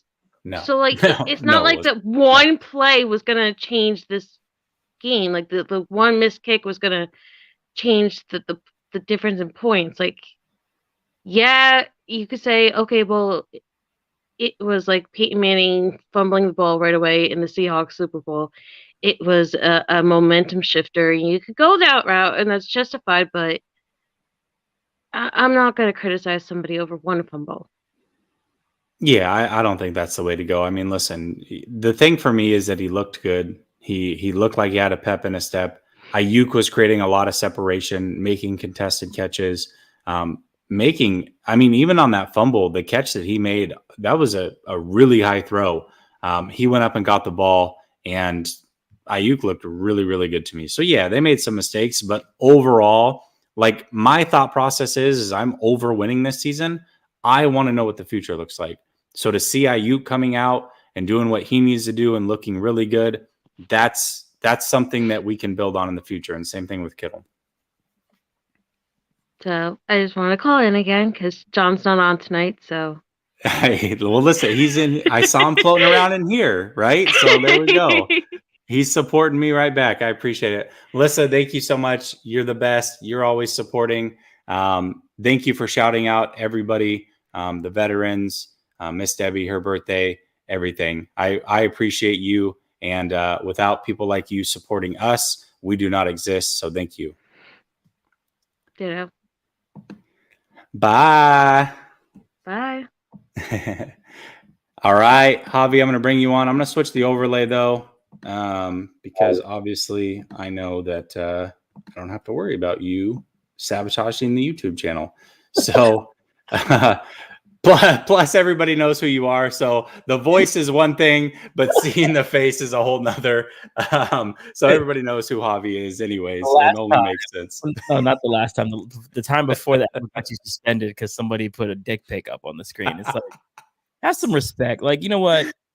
Whether you like what me and Jessie do or other people do, like, don't. This is how some people make a living, right? Like, for sure. Don't try to mess things up for people. It doesn't make any sense. Well, could you imagine, like, and thank God it didn't happen to him. Like, I had 3,000 subscribers. I had to start over, whatever. Like, could you imagine if that happened to Grant, who's like built this empire? Like, holy crap, dude! Like, that would have been the worst thing ever.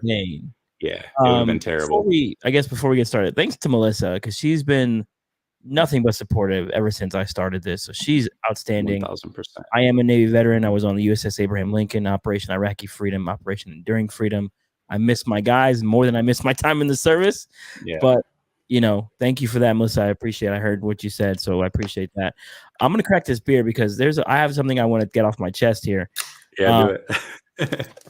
Well, hold on. Before you get started, promote the podcast. That Modelo, that looks really good. Yeah, I just got out of work. Yeah, podcast, Fourth and Goal Podcast. You guys know where to find us on Twitter at Fourth and Goal Podcast, and then on YouTube at Fourth and Goal Podcast as well. We did a show last night, a little bit late, but we just got it out of the way. We kind of wanted to not go instant reaction after that loss because it would probably would have got ugly. It's better to it's probably better just to process that the entire way. So what I was thinking about, the Niners have been preaching this whole since they got here, right? Listen, I'm not an advocate for Kyle Shanahan to get fired. I don't want him fired. John Lynch, that's a questionable conversation, right? Whatever. But what I don't want to hear from this front office and organization anymore is the word culture. The reason I say that, okay, you're still there? Sorry. No, I got you. Thing. Look at Tennessee. Look at Tennessee. They go into LA and beat the brakes off the Rams without their best player. Look at Tennessee last year through all the COVID, through all the AJ Brown injuries, through all these player injuries, and they found a way to win ball games. Right? Niners couldn't do that. Seattle. Russell Wilson is out.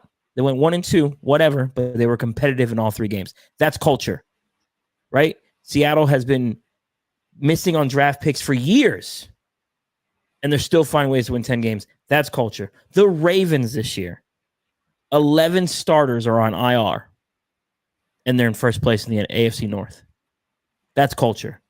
Yeah. Pittsburgh Steelers on Monday Night Football with a horrendous, atrocious offense still finds ways to win, and they're 5-3. The 49ers, and I love Kyle Shanahan. I really, really do. But I can't sit here and say that he's this offensive genius when a 6-man front stumps him. How are you stumped as an offensive genius versus 6-man front? That doesn't make any sense to me. Part of what I think the issue is with this team is that they've been directionlessness. Yeah, there's no direction since the trade up to 3. You cannot publicly humiliate, denigrate your starting quarterback that helped you get to a Super Bowl, right? And then expect your locker room to, 1, respect him, and 2, have the quarterback think he's a leader in this team. So you're lacking leadership all the way through. Okay, that's how you spell it. Okay. Yeah. So all the way through from the top down, right? Okay, cool. Kyle Shanahan said he was accountable for the lack of execution. Okay, cool. That was the first time I've ever heard him say that in 5 years, right? But there's just the lack of accountability starts at the top. You got Kyle, you got John. They always make an excuse for this or that, the third. And then the players, they're not really holding themselves accountable either. They're just kind of like, yeah, we need to execute better. We don't know why we're starting slow. We're not doing that. Quest for 6 in the comments. Players don't fight for the coach that doesn't fight for them in front of the media. Yeah. Exactly. Yeah. Yep. That is perfect statement. Like, it doesn't, to me, you can't sit here and say, oh yeah, we need leaders in this locker room, but while I'm at it, I'm going to refer to De'Amon Lenore and Ambry Thomas as 3rd and 5th round picks. I'm going. Okay. Thank you. First of all, hold on. That stuck in your craw as much as it stuck in mine, because a lot of people are like, oh, you're making way too big of a deal about it. No, that to me was a big deal. I get it was a small moment, but that's a big deal. Yep. I've been preaching this shit since the trade. Yeah. There is a human element to all this, right? Regardless of what the business side exists. Like, I understand, players understand it's a business, but there's a human element in this. Like, you have publicly, you made it public that you weren't in on Jimmy Garoppolo the entire way. You've made it abundantly clear about Ayuk and his plastic, put that shit out in the public. Like, you're throwing your guys under the bus instead of saying, you know what, I just need to coach harder. You know what, I need to be better. Instead, like those things, your locker room sees that. And when you don't have leaders like a DeForest Buckner, a Joe Staley, a Richard Sherman, no one's going to hold each other accountable, right? What is the Niners locker room going to look at Jimmy Garoppolo for? And we know they like him, right? But how are they going to look at Jimmy Garoppolo and be like, yeah, we're going to listen to this guy who won't be here next year? Makes no sense. You can't, right? Like, you can't do that. Then you don't have the Norman thing on Sunday. The guy who has to go calm him down is Al Shahir. Like, to me, that is the job of Fred Warner, Eric Armstead, your big money guys. Where are you? Yep. Why aren't you calming him down? Why aren't you putting him in his place? Because either you're coaching it or you're allowing it. At this point, you're allowing it. These 1,000% turnovers, these bad penalties. You're not coaching that shit, but you're allowing it. There's just so much, man. There's so many things. This entire offseason has been a train wreck. From the Stafford thing to the draft to the preseason, the OTA. Like, you tried to hide your rookie quarterback, right? Like, whether people like Grant Cohn or not, but Chris Biederman said the same thing. Is he, to some people, he's more respectable. I love Grant. Grant's a great human, but some people might want to hear from Chris Biederman. Chris Biederman said the same thing. Yep. You can't go out there and to say, we're going to run 2 offenses and not be good at either one of them. Right. Yeah. The whole thing from the beginning was a disaster. It never made sense. You were at training camps. A lot of you guys were at training camp. Every single one of you came back with the same conclusion. All of you are very smart individuals. It's weird to me that all of you came out of there going, yeah, Trey's better than Jimmy. Yet you've got certain people selling us on the fact that Jimmy looks better than he's ever looked. Jimmy should be the starter. Like I don't know. The whole thing was wild to me. You know why? We all know why. Yep. Like if you haven't been seeing it, it's like this team has a, you know, they're a PR machine. They want to make sure they control the narratives, right? There's this thing like they don't want any negative press. But how is it negative that your first round pick is playing better than the guy you're paying $26 million for? Because you already made the investment anyways. So who gives a shit? Right? Yep. Is it going to tank Jimmy Garoppolo's trade value? Well, you already tanked it when you try to get rid of him all offseason anyways. Yep. So it didn't exist to begin with. And then you're going to run into the season with no leadership all the way around. And then you're asking the guy, who, by the way, Jimmy Garoppolo's handled himself fairly well throughout all this. He's been a pro's pro. So he gets credit for that. And he's played pretty good the last 2 games. Right? He wasn't perfect in either one of them, but he wasn't the reason they lost. And he wasn't the reason they won. But that's not going to boost him from a 5th round pick to automatically getting a 2nd rounder for him. That's not going to happen. No. So you just take what you can get and go. Like, just rip this thing off already. And you're just allowing this whole thing to fester until it blows up in your face. And right now, it looks as if it's blown up in their face because there's a level of arrogance with Kyle and John because of 2019, which brings back to another thing. Kyle Shanahan is always like, either you're getting better or you're getting worse. I was on the phone with somebody today before on the ride home. Name one spot on this team that got better since 2019. The only spot that I can think of is Brandon Ayuk over Emmanuel Sanders, talent-wise. Think about it. Is Kinlaw better than Buckner? No. The only other one is Debo's better than Debo was then because he was a rookie. Like, that's exactly. it. That's it. And Fred is probably better now than he was then. Yeah. Right? And then, of course, Al-Shahir isn't as good as the 2019 version of Greenlaw, right? Jimmy Ward is probably still really good. He's probably the same. But Kowalski's not the same guy as he was in 2019. No. You don't have better corners. Alex Mack is not better than the 2019 version of Richburg. Punter. He's been dealing all year. But that's my point. Like, Kyle, you can't preach this shit either. I'm like, oh, either you're getting better or you're getting worse while you maintain the same roster for 3 seasons.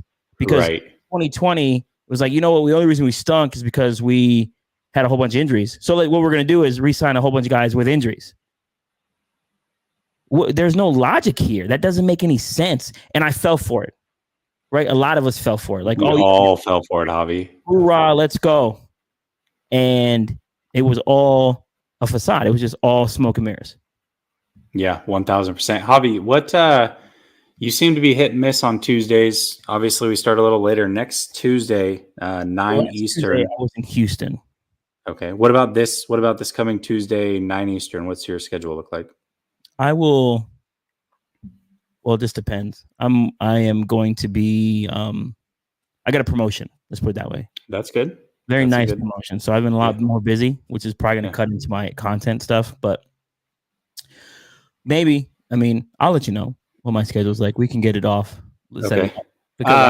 Vish is coming on next Tuesday, so I'd like to do some sort of like a roundtable thing. So if I can get you on, that'd be fantastic. Yeah, absolutely. We can figure something out. It's I just never been in the last 5 years. I haven't been this frustrated with the team. Like the first year you understood it. Second year you got it. Okay, Jimmy's hurt, whatever. 2019, awesome, great, cool.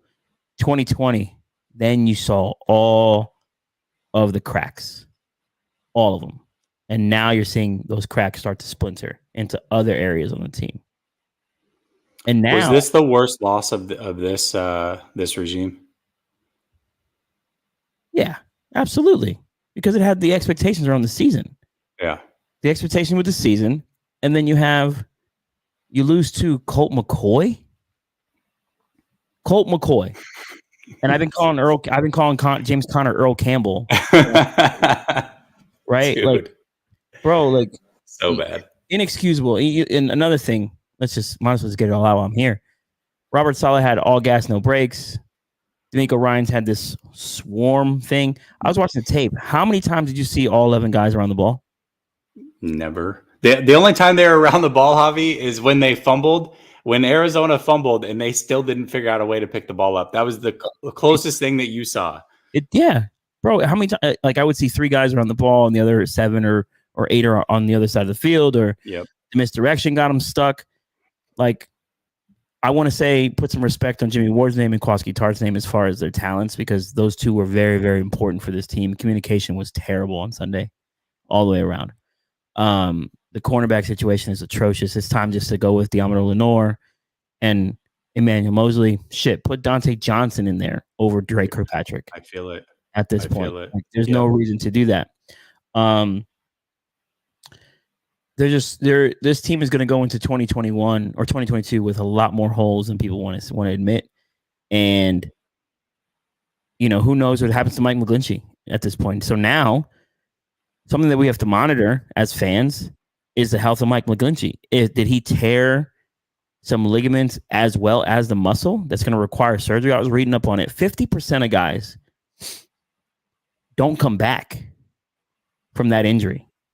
This is what the same injury Richburg had, if I remember correctly, and it went into his patellar tendon, right? Yeah, Richburg tore his patellar tendon, though. That's different. But initially they thought it was a torn quad, and then they realized that it was a patellar. So who knows where this is on the quad? If it's a lower quad, are we talking about a patellar tendon issue? Who knows, right? Yeah, if it's patellar tendon, unfortunately, Mike's career is probably over, right? Yeah, because if it's 50% of guys return, and then the other 50% don't ever really return to their previous level, McGlinchey wasn't an all-pro guy to begin with. He was a mid-level right tackle. Yep. So now you're hindering him with an injury, so it's going to probably make him worse. So now you probably have to replace the right tackle, whether you go pay for one, trade for one, or draft one. Like there's another hole. Like there's just another hole. So now you need to get a safety, a right tackle, corners, a third wide receiver, another edge rusher, and another linebacker. Oh, and by the way, you probably need to find yourself a decent backup quarterback. Like Tyrod Taylor might be out there. Bring in Mitch Trubisky or something for next year. Next year is going to be crazy. This offseason is going to be wild. 34 free agents. It's nuts. Dude, that's the crazy part. Like this whole run it, it's not going to ever be a run it back anymore. This whole team is going to be so completely different next year. It's wild. It's wild. Yeah, I agree. On this roster. And another thing about it is the culture thing. The Patriots are 5-4 with Mac Jones. Look how fast they turned it around. Yep. And I don't even like Mac Jones. I don't think Mac Jones is good. But the point is, they find ways to win. 1,000%. And they've been in every game. Even when they lost to Tampa, that game was down to the end. When they lost to Dallas, that game was down to the dude, they've been in every single one of these games against good teams. So that culture is what it is because Belichick is still there. He's the leader. And we haven't seen that from Shanahan. It's extremely frustrating. Before you get out, Hobby, 97 people are watching. One more time, plug your podcast. Check us out, Fourth and Goal Podcast. Me and Fern probably be back tomorrow, maybe. We'll see just what my schedule. Then follow us on Twitter at Fourth and Goal Podcast or follow me on Twitter at JavierVeg _. Trying to stay positive. It's just it's a rough season. Yeah, it's extremely rough. I have another absolutely, brother. Listen, have a good one. We'll try to figure out next week. Oh, there we go. Yes, sir. But I have a Jeff Garcia that I got from Jeff. I got a Gore, the Willis, and then I got a Vernon Davis downstairs that I just got today. So that's beautiful. I love it. Trying to get a Joe Staley. Like I've hit Joe up plenty. He responds. I'm like, Joe, give me that 2007 maroon with the gold stitching. He's like, bro, if I had one, I'd give it to you. I was like, damn it. Are you getting some of these? Like, are these game worn? Some of them. The Willis one is game worn. Is it? That's dope. That's a 2010 one. Yeah, 2010. That's dope. That's dope. I love paid that. A pretty penny for that one. That was very expensive.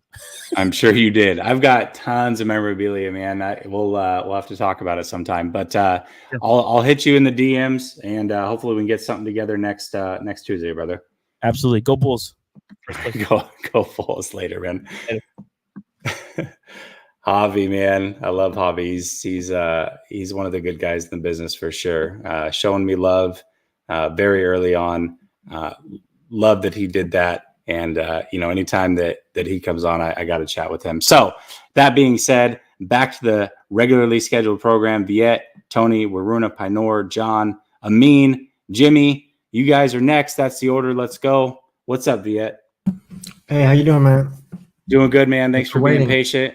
I know. I know it's late for you, bro. No, it's all good, brother. I'm in the West Coast, so it's barely like 8:30 for me. Yeah, it's almost midnight for me. This, listen, this is what we do. Appreciate it, though. Thank you. Yeah, of course. What's on your mind, man? Oh, man, like I agree with you 100% that Kyle, we need to keep Kyle for Trey's sake, because we've seen that with Alex Smith, where he went through how many offensive coordinators, how many head coaches?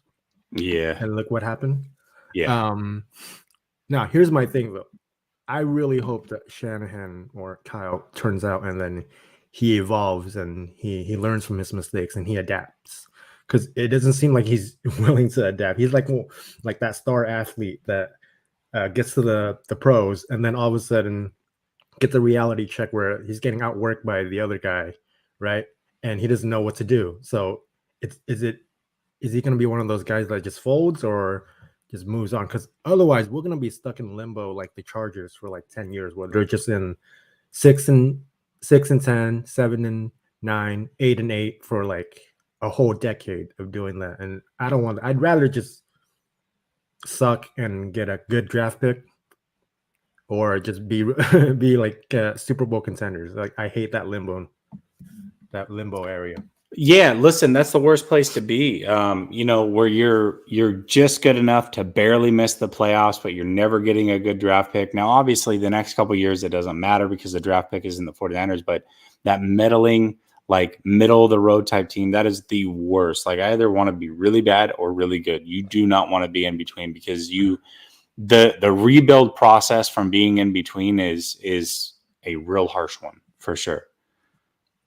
And I mean, I don't know if they can do this, but maybe Jed can hire like a backup head coach or something, like a backup rookie head coach that's got a lot of potential that can light a fire under Kyle's ass and get him to get going. Like, hey, if you mess up, I've got somebody to replace you, right? Because obviously we got no one to replace him. Like, if we get rid of Kyle, it'll be like Tom Sula again. I mean, I never hated Tom Sula because he got thrown into that situation after Harbaugh.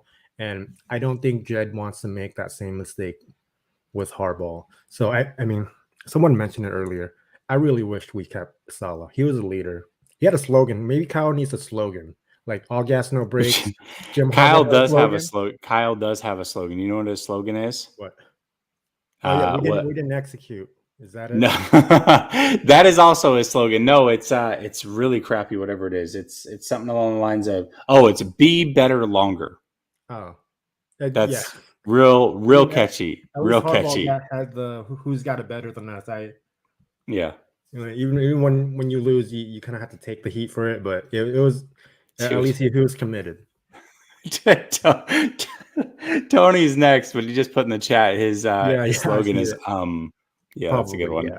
I like it. And anyways, I feel like Lynch is on. And I wouldn't disagree with Lynch going out because he's made so many mistakes. I thought he was good because I liked his aggressiveness going after Foster and all that.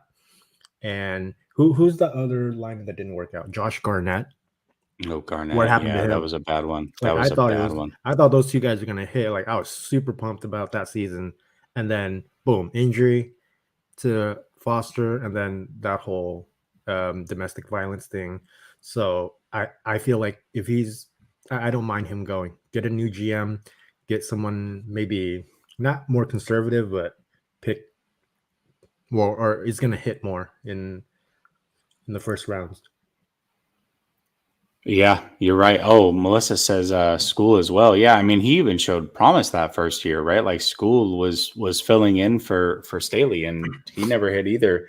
The thing with with Banks, when Banks and Sermon were drafted, we thought bully ball, right? Bully season. That was the whole thing that everybody was thinking. And then they asked Banks to lose this weight, and he hasn't played, and Sermon hasn't played. it's like whatever happened to this whole bully ball thing, this bully season. It's like they keep drafting players and they're trying to fit square pegs into a round hole. It's the same thing they did with Solomon Thomas. It sucks. Listen, say what you want about Bulky, but he drafted that a really good line. Staley, Ayupati.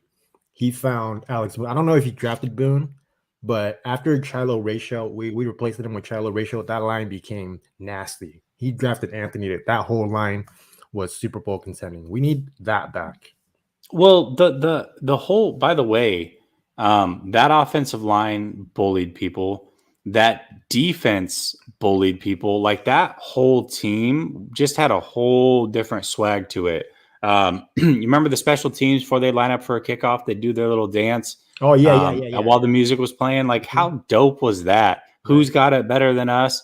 That era was an amazing era. That we didn't realize how good we had it. Our safeties were knocking people out. They weren't great at covering, but like that was the identity. Like we're gonna knock you out. Goldson and Whitner, they were killing people. Yes. Whitner and Goldson. Yeah, there you go. Yeah. It was amazing, dude. That was a great call. Thanks for hanging tight, my guy. I appreciate you, man. Thank you. Yeah, I appreciate you. You've turned into a regular, and I love it, man. Hopefully, we hear from you next Tuesday. Yeah, I try to get on Grab, but it's like early morning, and I'm sleepy as well. Yeah, on the weekend. Yeah, you're good, brother. Yeah, okay. You're good. Appreciate it. All right, man. Later. All right, Tony.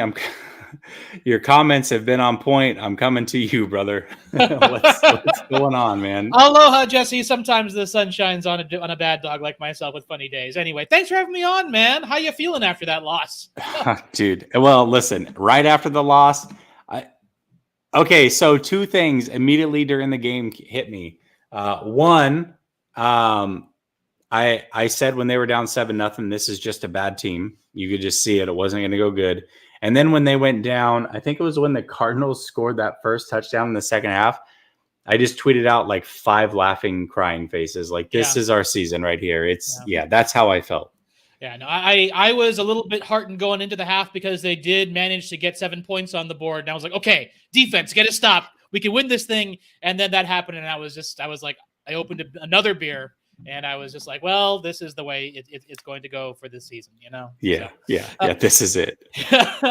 I tend to be an optimist and a big time homer. You know, I always want to see the team do well and am prone to believing the team will do well, even though, you know, I'll fool myself because like I will want it to be so. And it's just, you know, it's the past 5 seasons. We've had one good season that have been kind of beating out this. I mean, I still have an emotional attachment to the team, but I'm getting better at not letting those emotions cloud, my actual judgment and critical thinking ability about how good the team is, which is very difficult for me. But I wanted to come on, actually. I wanted to read you a sentence, and I wanted to get your thoughts on this. Okay. So, who am I talking about? After assuming the position of head coach at the age of 39, he compiled a 36-44 record, leading the team to the playoffs and his only winning record with the team.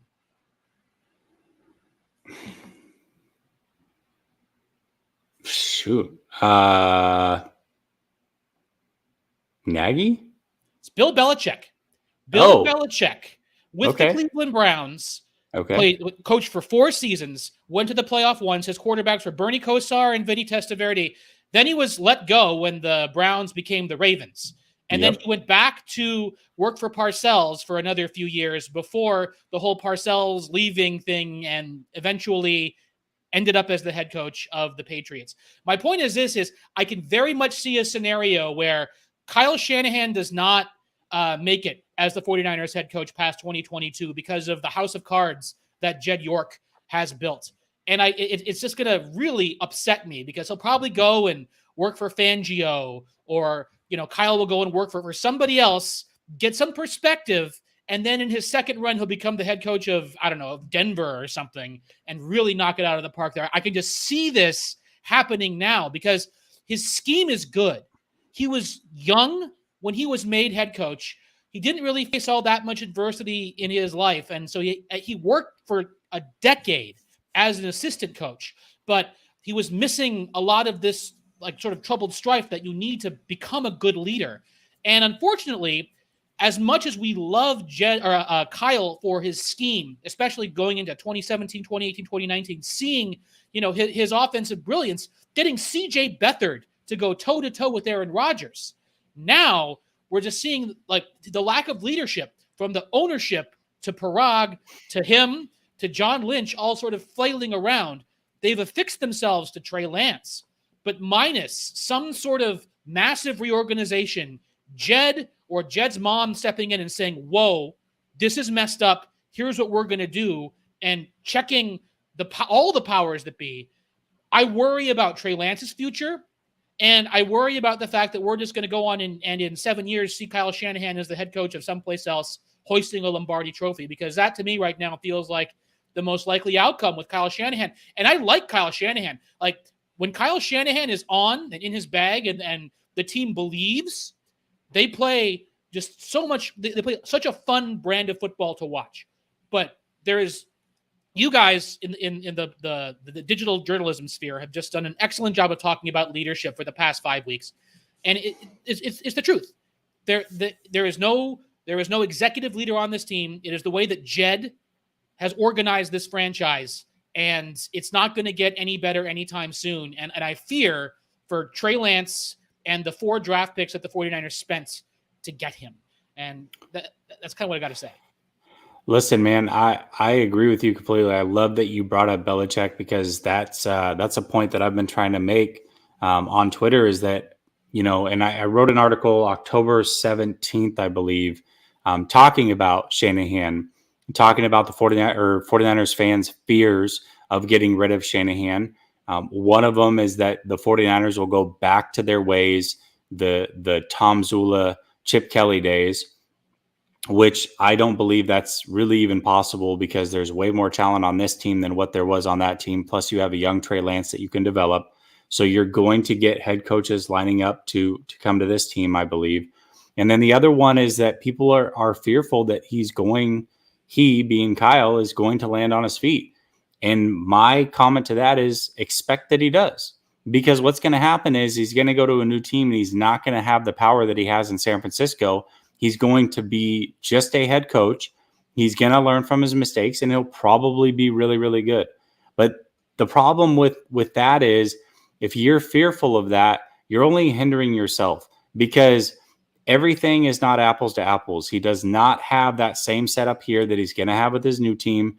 He is unable to reflect and adjust and change his feathers, essentially, because people here know exactly what he is and what he's not. So he cannot be a different guy here. He cannot reinvent himself the way that he could if he goes to a whole new organization. So, and the other thing is this: winners focus on winning and losers focus on winners. If you want to be a winning organization, you cannot be afraid of what happens with Kyle once he leaves San Francisco. If he is not the answer here, then you have to move on, period. What happens to him after that is none of your business. Yeah, that's true.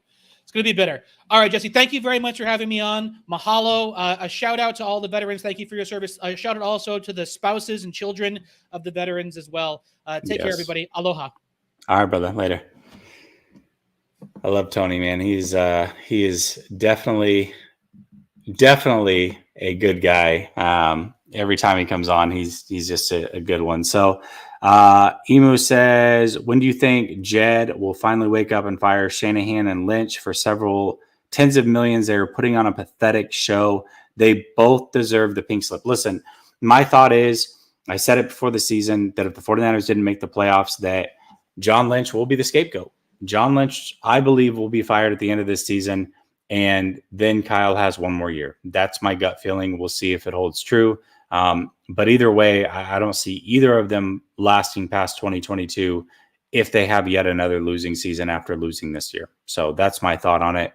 I've got 91 of you watching right now. If you have not subscribed yet, make sure you do so. If you're watching on any other platform, come over to YouTube, type in Last Second Sports. Make sure you subscribe, show some love, and hit that like button. It helps the algorithm, helps get us to the top. As most of you know, we are trying to rebuild the channel. Once was 3,000 subscribers. We're trying to get back there. So anything you guys can do to help would be fantastic. That being said, I've got Waruna on. Waruna, I feel bad. I didn't read the article, so you have to let me know. Have you missed on 2 straight games, or did you win this last week with your pick? I missed. Oh, no. You're turning into the 49ers right in front of our eyes. You started out on fire, and now you cannot win. Yes, because it was my bad. Because against the Chicago, I was too arrogant, thinking that this team is not going to win, and basically understated the Bears. I thought they can do better. Then again, this week I thought, okay, I'm going to trust this team for the first time in the season, but then they failed me. So I'm going to just go back to myself and do the predictions from this week onwards. Anyway, this week is going to be a no-brainer, so I should be fine. Yeah. Okay. All right. Yeah. Listen, I would hope it's a no-brainer, but going into that game, if you had told me that Kyler was going to be out, Hopkins and Green, I also thought that was kind of a no-brainer. So, here we are.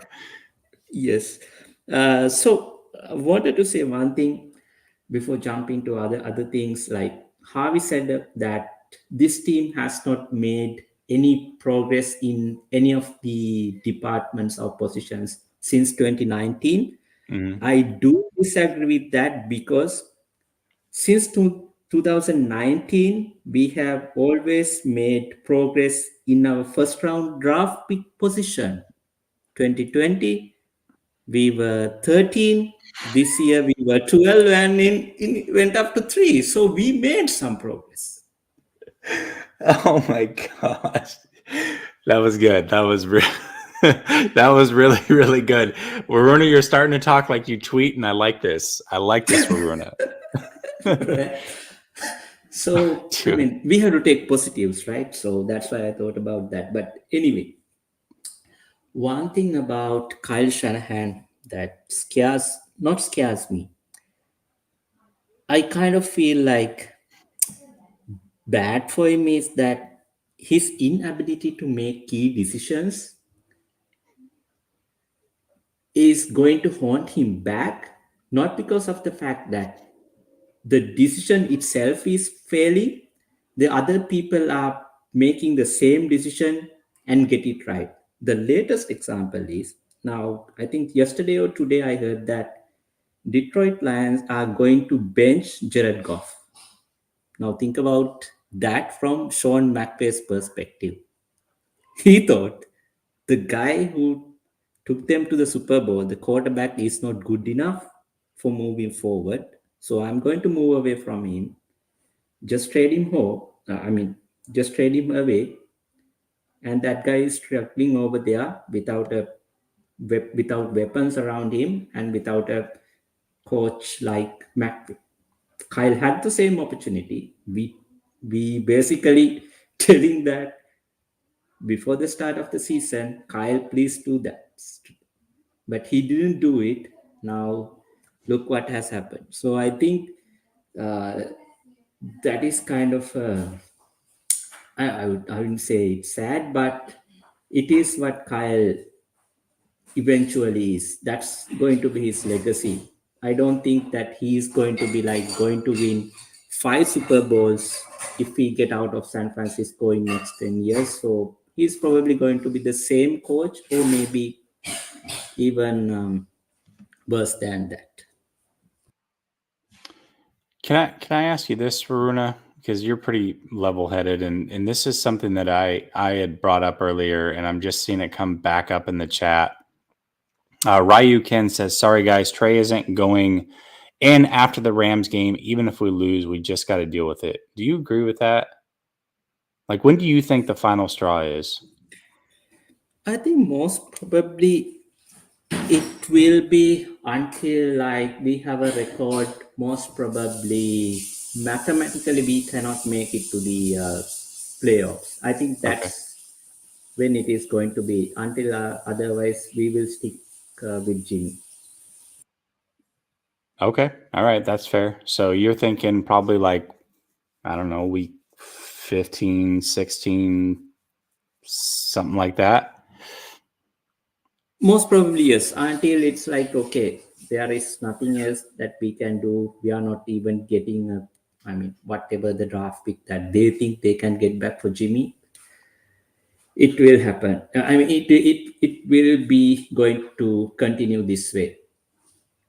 Yeah, well, listen, he comes up with a good point. He says, when was the last time Kyle made a good decision? Exactly. Trey isn't playing this year.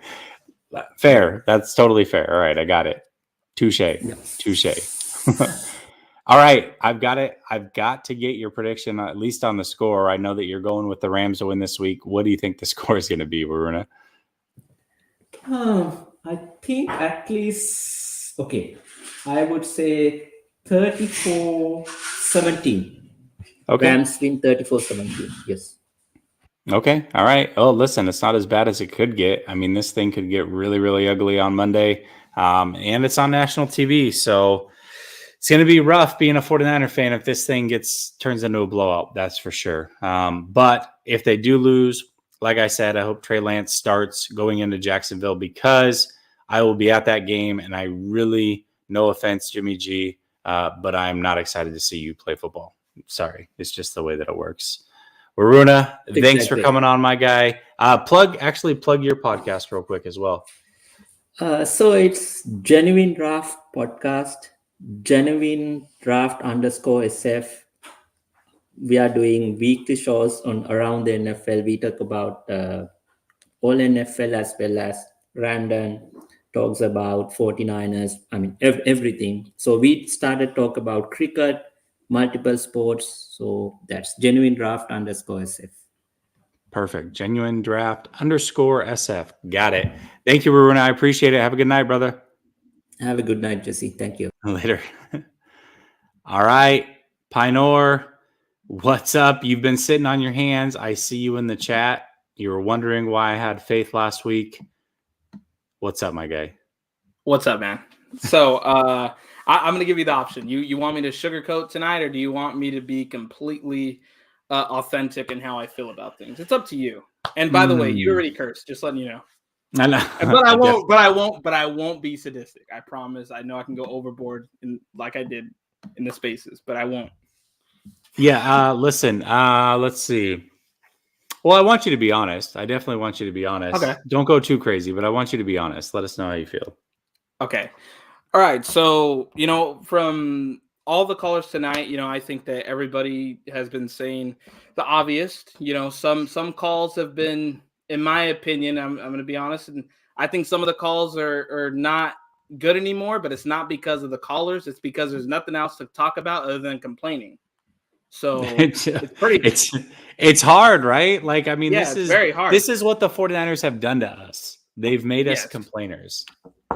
Yeah. So everybody out there, that if you find that, maybe someone hasn't said anything interesting, realize the team isn't interesting. The team is bad, everybody. So if you ever wonder why people are sometimes off on their takes, that's why.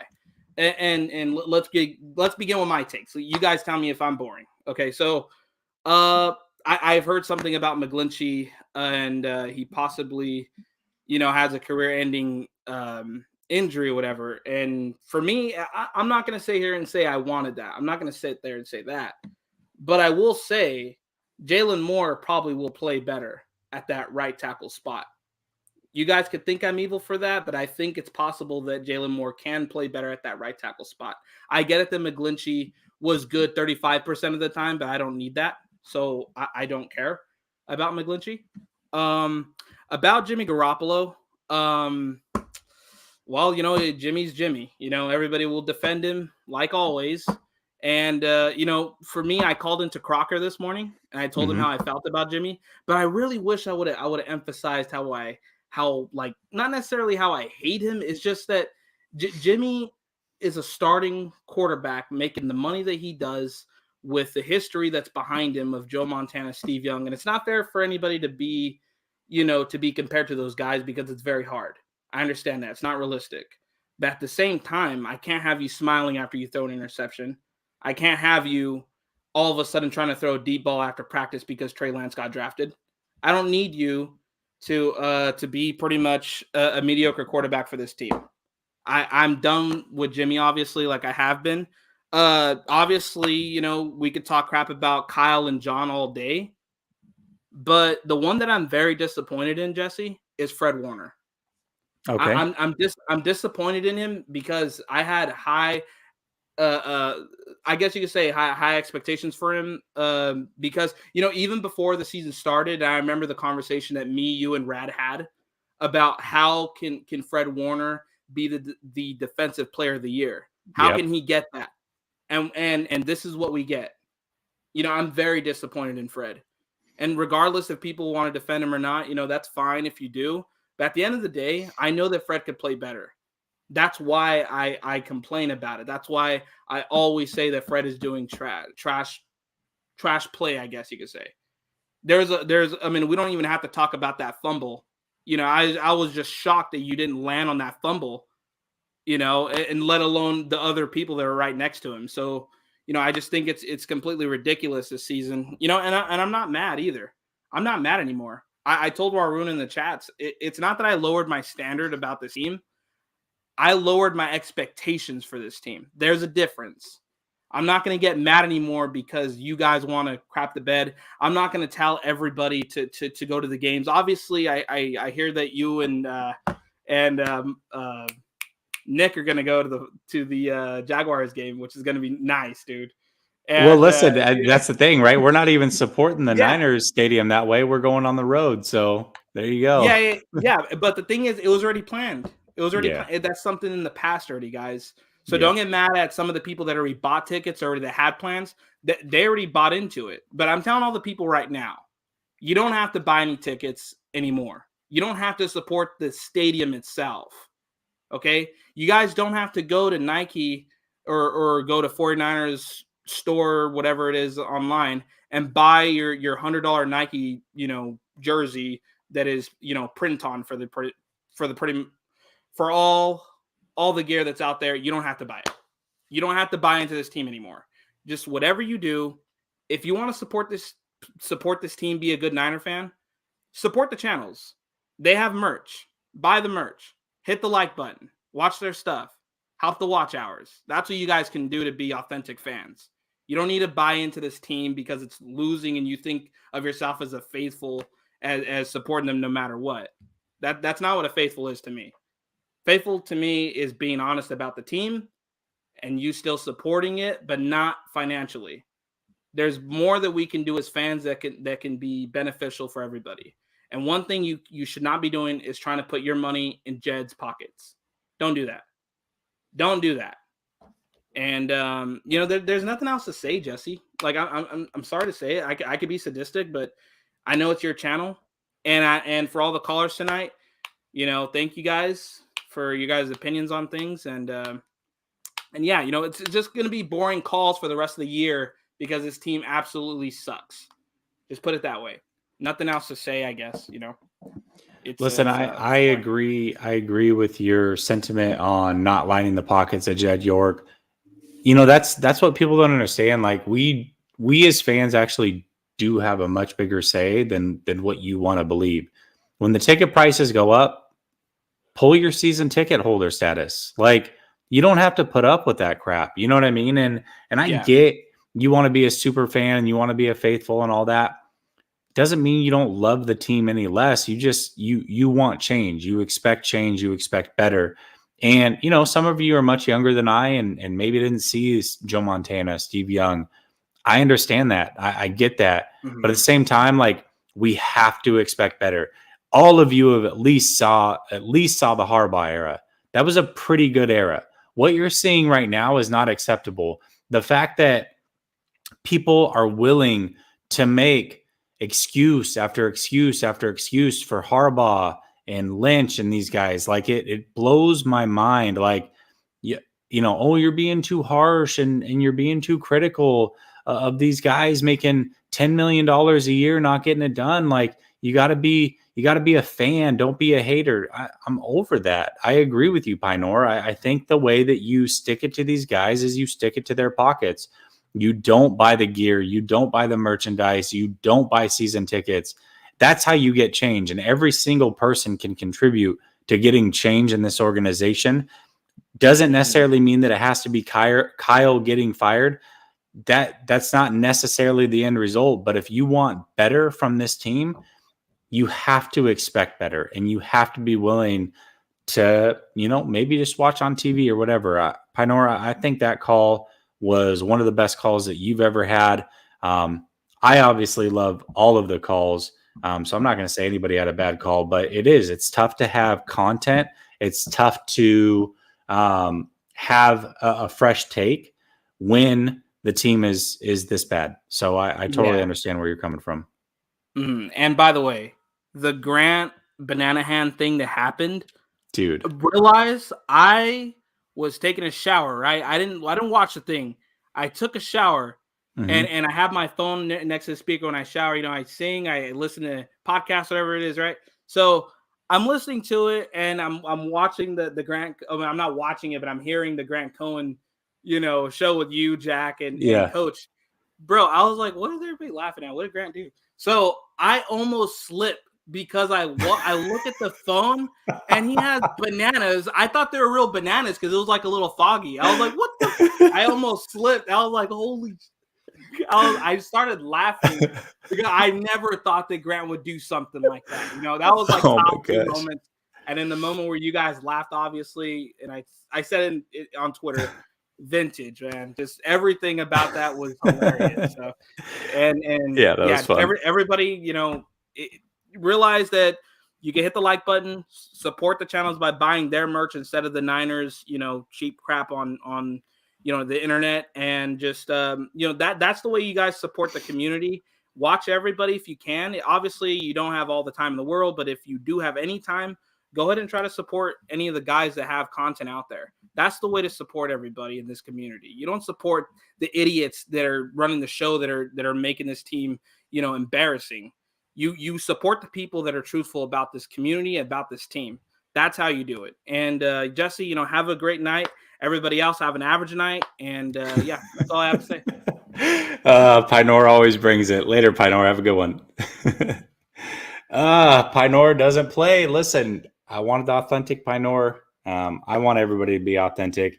But I like that he made his take, and he did it. He did it with a lot of intellect. He did it without cursing every other word. He was very concise in what he said, and I think he's right. I mean, you got to hit these guys where it matters, and for them, it matters in their pockets. So that's how you do it. Amin, the frickin' dream. What is up? What's up, Jesse? How you doing? I'm not doing good. It's depressing being a Niners fan. It's tough. It is tough. Let's see. So. How old were you when the Harbaugh era started? Roughly? I got a little bit of the Harbaugh era. Like if it was on and my parents were watching or like my uncles were watching, I would go on and sit there and watch it with them. But I never really experienced that Harbaugh like every game, sit down on Sunday and watch and experience it. So sadly, I still haven't experienced good Niner football, except for 2019 when I fully heavily started watching football. Is when Jim Tomsula's first year. I remember that was the first year that I fully watched football and watched all the Niners game and all that. But I mean, talking about the Jim Tomsula and the Chip Kelly days, obviously the team wasn't good, right? We lost a bunch of games, and when we lost some of those games, my grandpa, sometimes it would be my grandpa's that's not be watching the game. He's like, "Why are you watching the game? The Niners are gonna lose. Obviously, I'm a fan, so I'm gonna watch the game." But when they lost, even if they lost for 30 to whoever it was, or even if they lost, it didn't affect me that much, right? Because I'm like, you know what, this team, we know the state of the team back then. The team wasn't good. We understand that.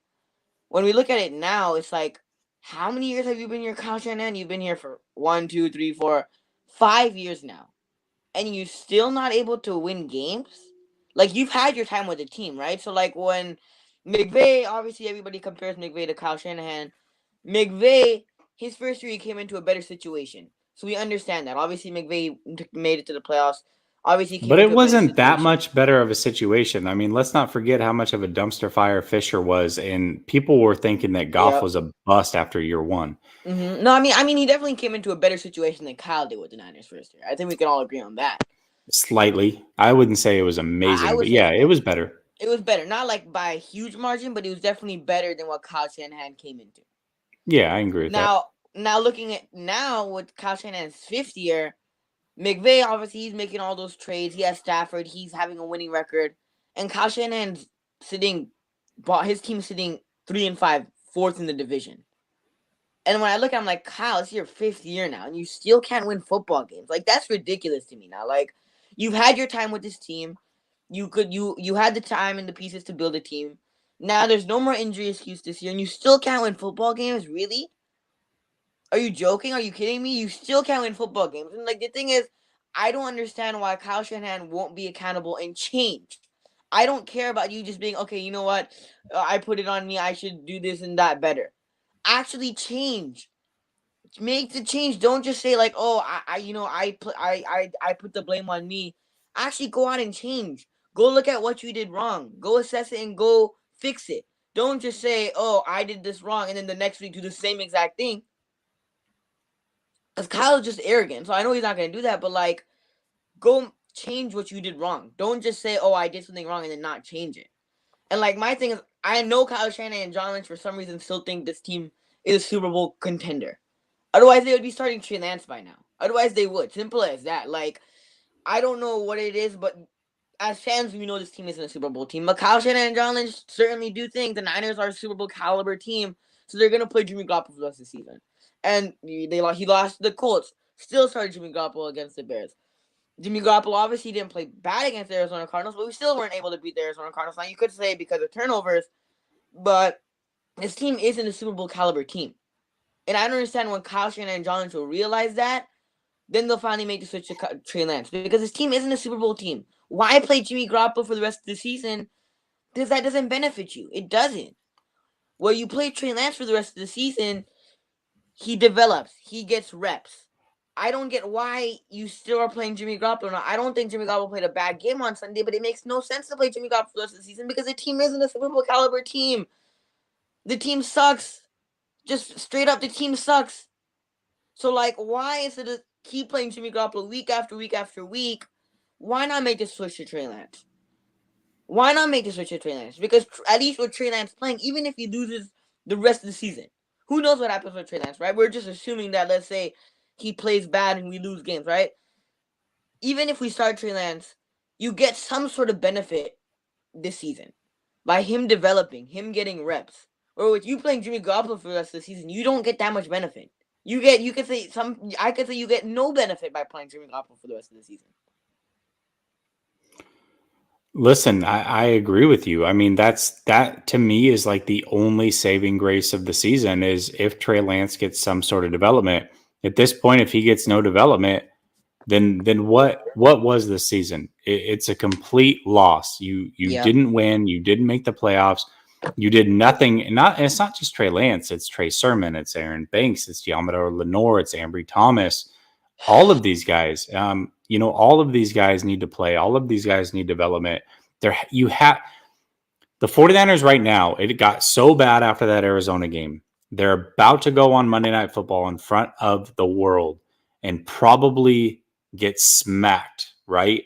You've already got the national media talking about things. This is when you have to be smart and you have to make a business decision.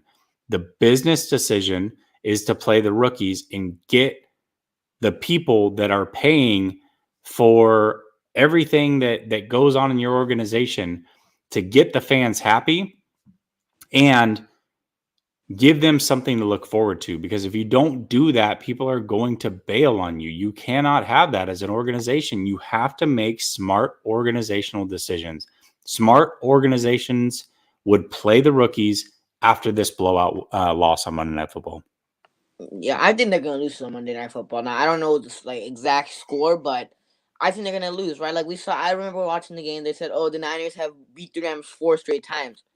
Well, that's most likely 90% gonna end on Monday. That's most likely gonna end on Monday. With the Niners, I feel like with the Niners, they felt like they were good enough, so they brought back those injured players, like Javi said. Like they brought back those injured players, and they thought they were good enough. Even like the Bucks, right? They brought back most of their players, but those guys. Key guys are healthy. Or with the Niners, you brought back your key guys, but they're not healthy. They're injury-prone players. So, if you look at teams like the Rams, they got better. They realized, you know what, McVay wasn't arrogant. McVay wasn't like, you know what, our team is good enough. Jared Goff, our team is good enough to win it to Super Bowl. No, he was like, you know what? Our team isn't that. Our team is good. We have good pieces, but we have to make this team better. And here's how we can make this team better. You know, getting a quarterback like Matthew Stafford, and that's what they did. And their team is 7. They're sitting at 7-2 right now. So like, it's just one of the things where like Kyle and John thought their team was good enough, and it's really not good enough because teams, especially when you're playing in the NFC West, your team isn't good enough because the NFC West is competitive pretty much every single year, single year. And like Seattle, I understand people say Seattle isn't that great of a team, but as long as they have Russell Wilson at quarterback, most likely Seattle is going to win 10 plus games and make it to a wild card spot at least. Sometimes they even win the division. So it's just frustrating. It just really is. It is. It's very frustrating. Amin, before I let you go, plug the YouTube channel real quick. All right, it's just Amin the Dream. You know, you just type that in on the search bar. It's just Amin the Dream, and then follow me on Twitter at Amin the Dream 13. Yeah, basically it. Perfect, brother. It's good to hear from you. Sorry we couldn't make Sunday night happen, but we'll get together. We'll get together at some point. It was good to hear from you. Keep pumping out your content over there on your channel. Make sure that you guys go subscribe to Amin, young up and comer. Most of you know him, but if you are not subscribed for any reason, make sure that you do so. Amin, great call. We'll talk soon. All right, brother. All right. Peace. All right. Bye. All right. And if you're in here, 90 of you, hit the like button. It helps the algorithm. Make sure you subscribe. I've got 3 more callers waiting, so the show is not over yet, but make sure you subscribe to the channel. If you're watching on any other platform, come over to YouTube, type in Last Second Sports, give a sub. We were trying to build things back up. We appreciate anything that you guys give as far as supporting the channel. Let's bring in Jimmy. He's been waiting extremely patiently. Let's see what his thoughts are. Yeah, I know, forever, dude. I agree. You bastard. But listen, hey, man, and I ain't no damn Niners fan, all right? I won't curse because I respect what you're doing here, and I appreciate the channel. I know you're doing a good thing. I told them I had to shake it up, though. They said this was boring Niners talk. And let me tell you something about that damn Shanahan, all right? He doesn't know what the hell he's doing. Now, as a Broncos fan, I know when coaches don't know what the hell they're doing, all right? Because I've seen Fangio out there playing possum like some kind of dillweed. So I know a lot about what's going on there, man. And you referenced the Harbaugh era kind of like it was a bad thing. And, brother, in all fairness, that was cool compared to what you got now. Because now, as a Broncos fan, and I'm from St. Louis, I hate the Kansas City Chiefs. I would rather watch my grandmother. Well, yeah, I hate the Kansas City Chiefs. You know what I'm saying? And so I don't. But what I'm saying, brother, is like, when they played them in the Super Bowl, like, dude, I couldn't eat in the second half watching that damn game, watching the Chiefs come back and watching Shanahan blow another freaking big game, dude. And he has coordinator face. And my buddy, we got a podcast, man, if you don't mind me plugging real quick. Yeah, plug it. Go ahead, it's man. called Beers and Bets. Nothing special, just a couple guys drinking beers and making bets and, yeah, talking football. But one of my buddies is a big, he's from KC.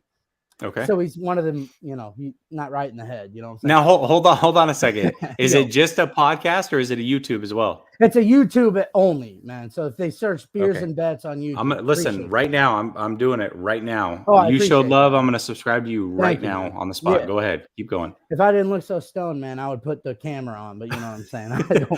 Well, listen, so what you don't know is this channel, this is the relaunch of this channel. We started in February. We had almost 3,000 subs, and somebody came on this very channel, this show, and showed a porn pic, and it got us banned. So now I've got this nice overlay to block everybody so nobody can show their face. Yeah, so, no, that's cool, man. Yeah, and no one wants to see me anyway, man. But yeah, if you go on, you type in beers and just or the letter N bets on YouTube, will pop up. Beers and Bets podcast. There we go. It looks like a poker chip, right? Yeah, poker chip. Yeah, you'll see it. Yeah, thank you, dude. Subscribe. Done. Love it. Yeah. But and I'm new to this is the first time I saw you live tonight, man. I'm getting in. That's it, man. Thank you, brother. Yes, boom, subscribe. There it is, dude. But yeah, man. Just as a football fan, I see my buddy on there calls it coordinator face, and you see that look on someone, you know, and Josh McDaniels too, but no, and Kyle Shanahan, dude. You see that he doesn't have that go for it mentality, dude. He doesn't know how to win a game, and I think that's important. It sucks listening to you guys because the roster is good, and I don't know if it's so much as Lynch. I think he has problems too. You guys know again way more than I do. I'm not saying, but it's like, dude, I don't know that franchise. If I was a fan, it would be very frustrating because when I watch Jimmy G, dude, people say he's proven it. He did it 1 year. I know he backed up Brady forever, and people want to stand behind that. But ultimately, 1 year he took a team, and he missed throws in that Super Bowl that they would have won the game had he hit right before at the end of halftime. He missed a guy heading to the end zone, and then he also missed a throw. And it's so I don't know, man.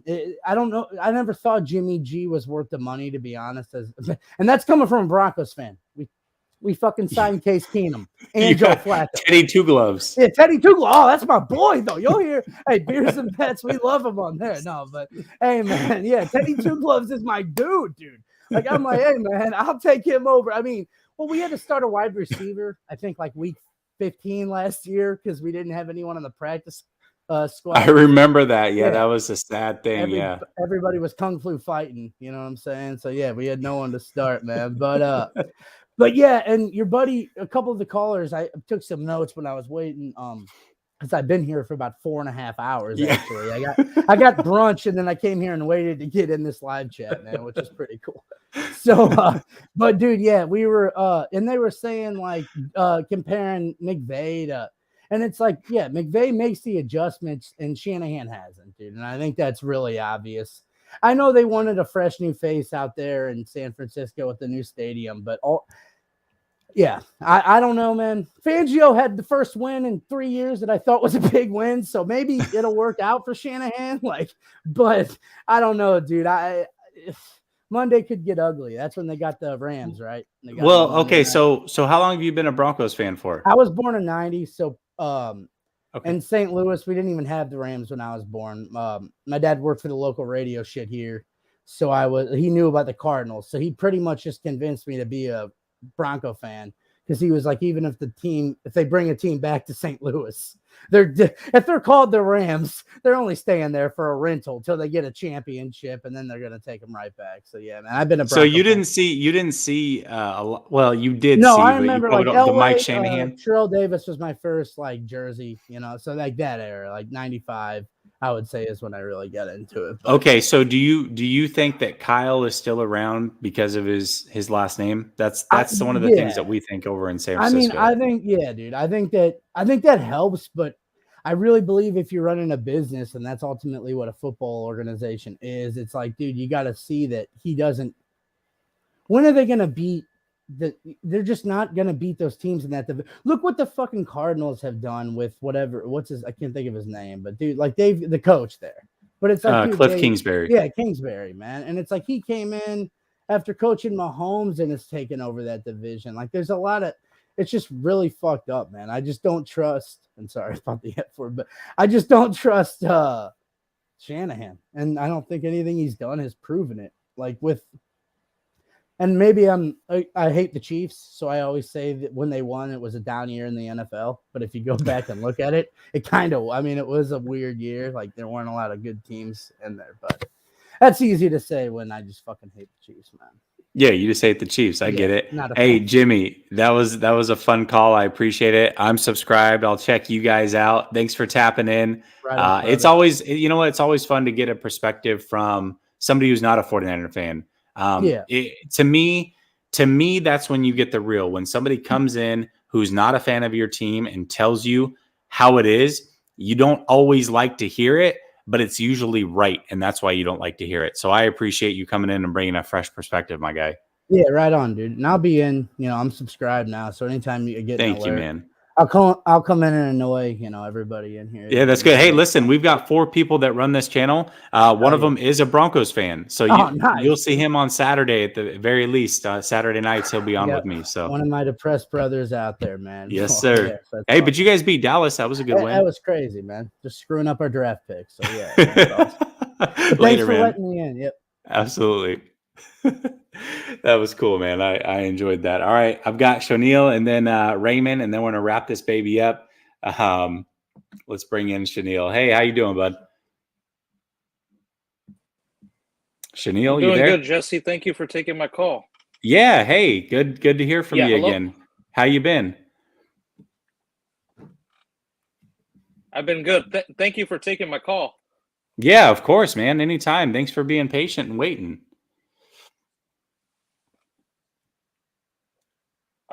Just wanted to quickly say, great callers tonight. Everyone called in. It was good calls. I wanted to say this guy is just Kyle Shanahan. He's just a horrible talent evaluator.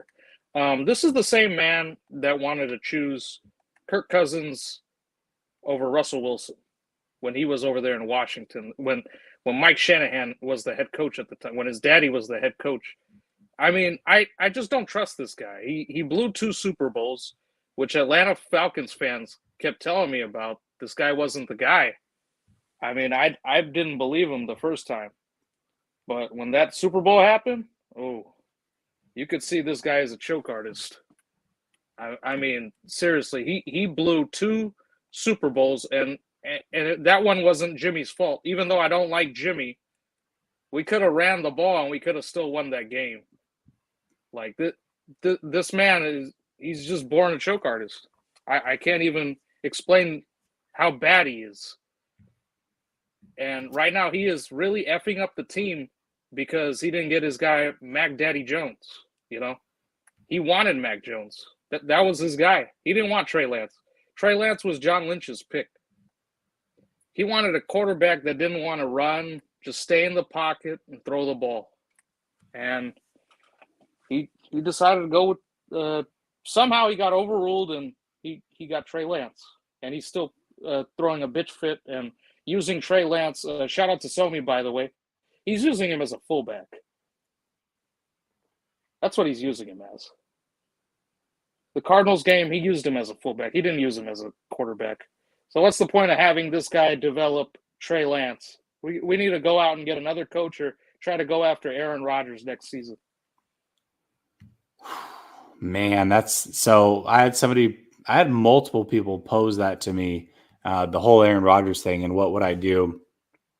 It's a tough one, right? Because Aaron Rodgers is obviously still really good. You know, maybe you sign him for a year and Trey sits another year. Would that be the worst thing? I don't know, but I would have rather had Aaron Rodgers on draft night. I would have taken Aaron Rodgers over Trey Lance because I felt like Aaron Rodgers would have played 3 years. He would have outlasted the 3 draft picks that you traded for him. And at that point, you could have passed on that and started over and done what you needed to do. But now that you've taken Trey Lance, I can't support going with Aaron Rodgers. That it's a tough one, but that one would be hard. I say that because our roster, it's getting depleted. They're not getting any younger, and they're getting hurt a lot. So if we could bring in a guy like Aaron Rodgers, I think we start winning again, and we'll make a Super Bowl appearance, and we'll probably win one or two of them. I really do believe we can. But and also we need a stubborn, like we have a stubborn bitch as a coach. We need a stubborn bitch at the quarterback position that's going to tell Kyle Shanahan, "Hey, I'm going to do it my way." Yeah, and try to flip change the script on him, because we need a stubborn bitch at QB. Well, listen, we know that is Aaron Rodgers for sure, so no doubt about that one. Yeah, and if we could get a guy like that, I think we got a chance of winning. But otherwise, with Trey Lance, I don't know how long I like Trey Lance. He was also one of my picks. I really wanted him to come over here. But looking at Kyle Shanahan and his track record of developing quarterbacks, he's not really good at it. He just wants the proven guy like right away. Yeah, I feel it. I mean, he definitely hasn't proven that he could develop anybody. Anytime he's had his hands on a running quarterback, obviously we saw it with RG3, and now we're seeing it with Trey Lance. He just runs them into the ground, and hopefully that changes. Trey Lance is much more than just an athletic guy who runs around, makes plays with his legs. That is a part of who he is. That is not who he is overall. He was brought in because he does and can play from under center. He can run play action, and he is a quarterback. So that's why he should be here. Right. I agree. But if you have a guy like Kyle that's making him do running plays, that's kind of fucked up. That's not fair. He should be doing some of Jimmy's plays with the play action, which he was. No, listen, I agree. I agree wholeheartedly. I'm right there with you. I mean, this is play him like a quarterback. That's who he is. Shanil, I got to get on to the next one. It's 12:30 here. Right. I got 2 left. You're on a little bit of a delay, so it's kind of funny. But anyways, I always appreciate you calling in. Hopefully we talk next week. Thank you, brother. I appreciate it. All right, Ray, bringing you in, my guy. What's up? What's up, bro? How you doing? I'm doing good, man. Doing good. How you been? I've been good, busy, long day of work, man. So, I'm late to a lot of the conversations and stuff that's going on today, and hearing some of the callers, enjoying it. But yeah, I mean, looking at this season, that was the one thing I think we all thought was that regardless of who Shanahan had at quarterback this season, whether it's Jimmy or Trey, that Shanahan had to deliver. Like he had to deliver this season. Specifically because in the years past, it was always the issue of injured quarterback is the excuse. Whenever we had injured quarterbacks, there's an excuse for why our team would compete but couldn't win. So when you look at this season, and you see the pattern now, I feel like it's not really, it shouldn't be, I guess, unexpected. Like this is what it seems like we're becoming used to now. And every year, as fans, we had some who would give Shanahan, beyond benefit of the doubt because his play calling is there. But I think that's the thing is it's almost as if we were judging him as an offensive coordinator and we haven't been judging him as a head coach. And I feel like this season, that's been the difference is eventually fans can only give you a pass so long, because you might be really good at calling offense. But overall, your control of the team is super subpar. I mean, your decisions and the sketchiness of some of the personnel decisions, the draft decisions, free agent decisions, because you wanted this job with full power, there's no way that anybody can believe that he's not involved in all aspects of what's going on right now. So the product we see on the field, everything we see right now is really just a reflection of Kyle. Wildly inconsistent. His quarterback's wildly inconsistent. His play calling is wildly inconsistent. And when I say it's wildly inconsistent, I'm not talking about how his plays aren't beautiful. I'm not talking about that. I'm talking about his willingness to abandon the run. When you say you know what your offense is built off of and you say you know how you have to win football games, and yet time and again we see you abandon the run, why are we surprised by those results?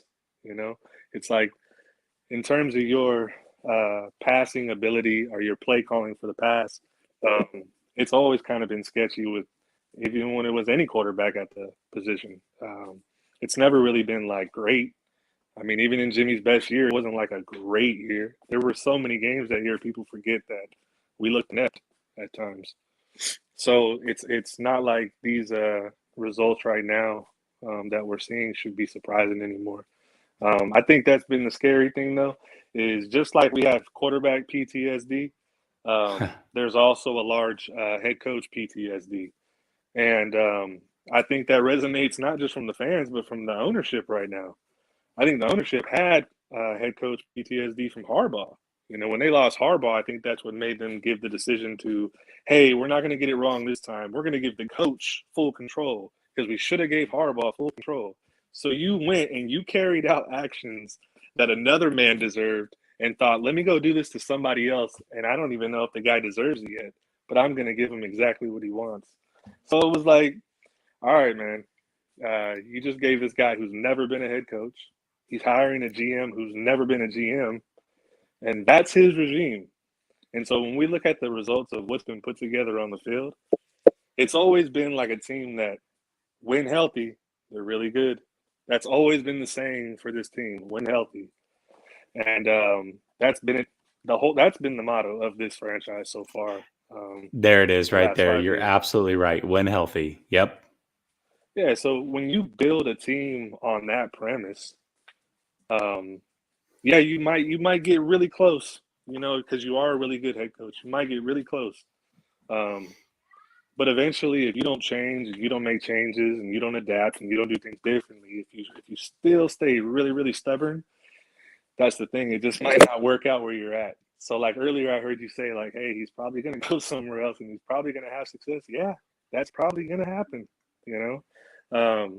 But sometimes it's like, well, maybe if you keep him here longer, it's going to be different. I don't know, Jed. That's. Oh, I lost you. No. Well, damn. All right. Well, the 5 minutes was up anyways, to be fair, Ray. So, but that was a hell of a call. He's absolutely right. I mean, at the end of the day, I guess that's kind of the point. Unless Kyle's willing to step back and take some of that power out of his hands and disperse it amongst some of the other members throughout the organization, it's always going to be an issue. And I think that's where he was going with it. Obviously, if Kyle goes somewhere different and he doesn't have that same power, then he's probably going to land on his feet. I think that's fair to say. Let's bring in Mike. Spin, Mike. Either way, what's up, my guy? How are you? Hey, how's it going, Jesse? It wouldn't let me put in that Spinorama any that's all right. longer. So, anyways, yeah, I just got into the tail end of this, and sorry for extending you one call, but hey, don't worry about it, man. Yeah, Kyle's just. I mean, I don't think he has to go because I think he can be a good offensive coordinator. Get him up in the box. Let him do it from there, but he can't be the head coach. He can't be controlling the players. He can't be choosing who's out on that field because we have some horrendously bad cornerbacks out there who shouldn't be on a football field that are just making horrible plays. One got ran over by the Cardinals blocker. Like dude, he planted him in his gosh. grave, dude. It was unbelievable. By I believe, Benjamin's a rookie running back, if I remember correctly. Yeah. I know him. The only reason I know who Benjamin is, he's a decent player in college, but Madden, I remember he was always in the imported draft classes. That's how I remember, Benjamin. But yeah, he definitely ran Kirkpatrick clean over. That was crazy. Oh man, that was just stupidness. You can't sit there and like have your arms open with your feet like that and expect to actually get a tackle. Anyways, they really need to hire a full-time head coach that's going to do that job well, and a GM who's going to do that job well, and they both need to be someone who can deal with players. Unlike Kyle, he's just not able to do that. So I don't know. He has poor choice of who he's putting out there on the field, and if he's the reason for some of the picks or the reason for not training some of these people properly, we don't even know that at this point in time. Yeah, it's got to go, dude. It's got to stop. I'm just hoping at some point in time, really close, we get to the point where there is no more hope for us because this stuff has to change. And if we keep on winning, it's never going to do that. And we're going to have Kyle for forever. And I seriously don't want that happening. You're right. I mean, at the end of the day, this, if and when they move on from Kyle, They have to figure out what types of guys they can bring in that think like CEOs, that look at players as people ultimately. And there's a difference. A lot of people look at it and they say, hey, it's football. These guys are making millions of dollars. Suck it up, play. People have that thought. Sure, that works for some people.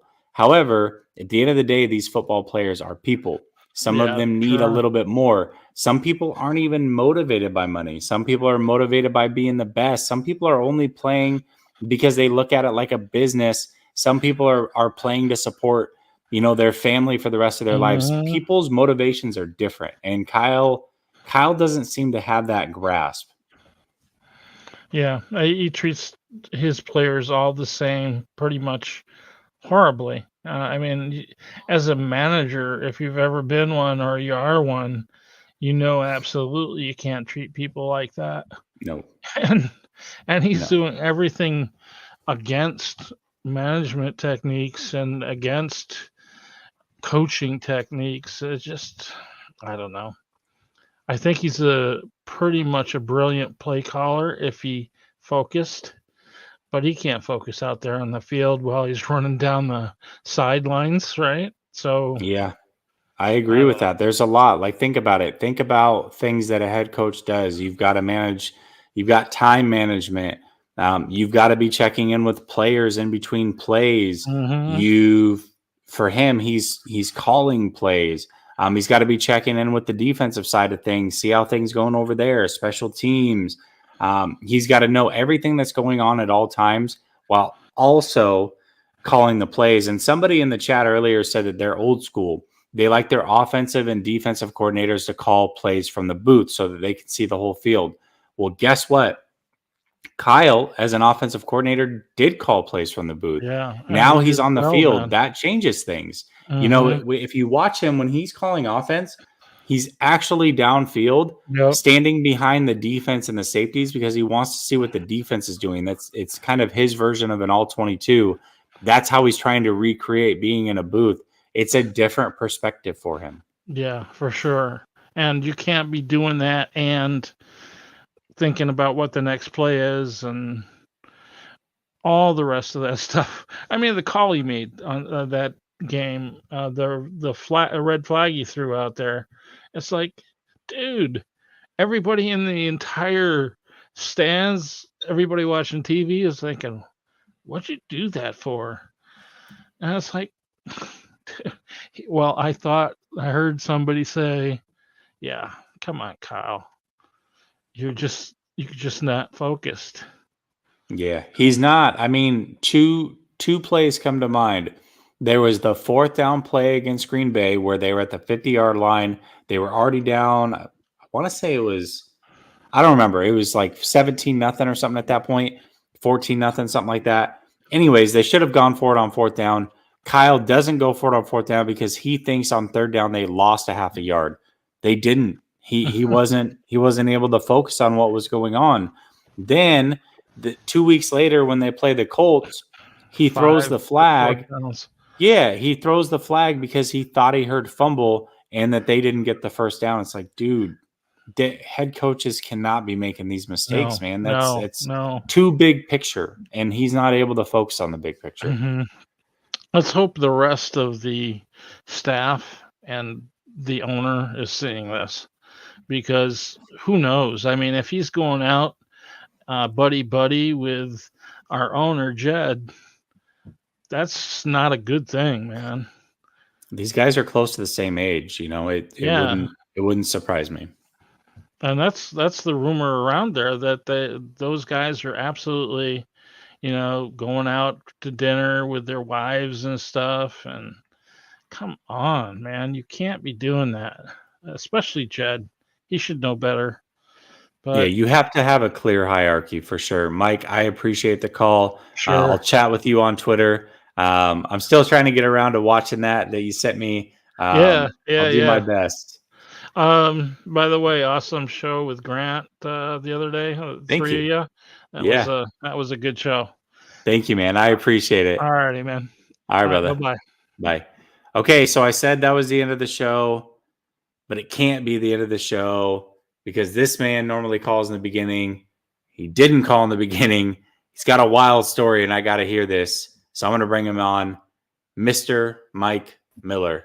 What's up, Mike? Yeah, I get woke up. Somebody's breaking into our window in the house. Yeah. So you got a lot of guns. Call the cop. Well, yeah, only you can see this, right? Yeah, nobody else can see it. Yeah, I'm sleeping with it tonight. Yeah, probably a good idea for sure. Yeah, I don't play games. I got an arsenal. Yeah. But yeah, they found a kid probably 15 to 17 years old up the street. Cops know he's the one that was here. They can't pin it on him, because he said, I was walking the streets and stuff, so the dog tracked it all the way up to him. He said, yeah, I was on that street. I was just walking, so yeah. But yeah, that's crazy. I'm up for the rest of the night now. Yeah, dude, I wouldn't be sleeping either. My gosh. Wow. Yeah. But hold on a second, because I know safety locks on the top of the windows. They had that. They can only get it up 5 inches. So. Oh, okay. So he was trying to shape, yeah. But I wonder why. I wonder why he pegged your house out of everything. I don't know. I have no clue. That's crazy. But, I've got my doorbell ring charging now. That was off. Otherwise, we could have pinned it on him, Yeah, absolutely. Yeah, that's a bummer, man. Well, listen, it sounds like he's a punk kid more than anything. Probably. Yeah, but listen, I mean, that's it. That's just it, right? Like, I guess the way where my mind goes is thank God he didn't get in, because you do own a lot of guns. That could have been real bad, guns, right? Yeah. It might not have gone too well for him. And the other thing is that if he doesn't get in trouble here, they can't pin it on him. Hopefully he's smart enough to turn his life around. So let's hope and pray for that. Yep. But I'm gonna let you go, kind of. But I want to say something about a minute's worth or whatever. Yeah, go ahead, man. We do need new leadership with this team.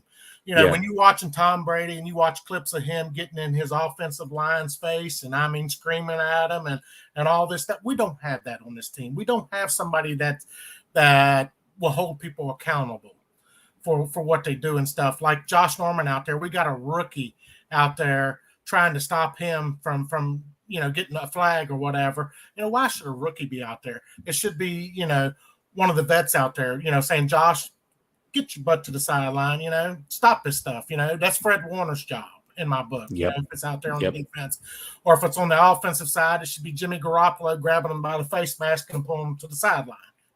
We don't have that. If ever would have been Brady and he'd have been out there and an offensive lineman was doing that, I guarantee he'd have had a handful of face masks dragging him to the sideline. Just the way it is, Yeah, you're absolutely right about that. And here's how there's no leadership.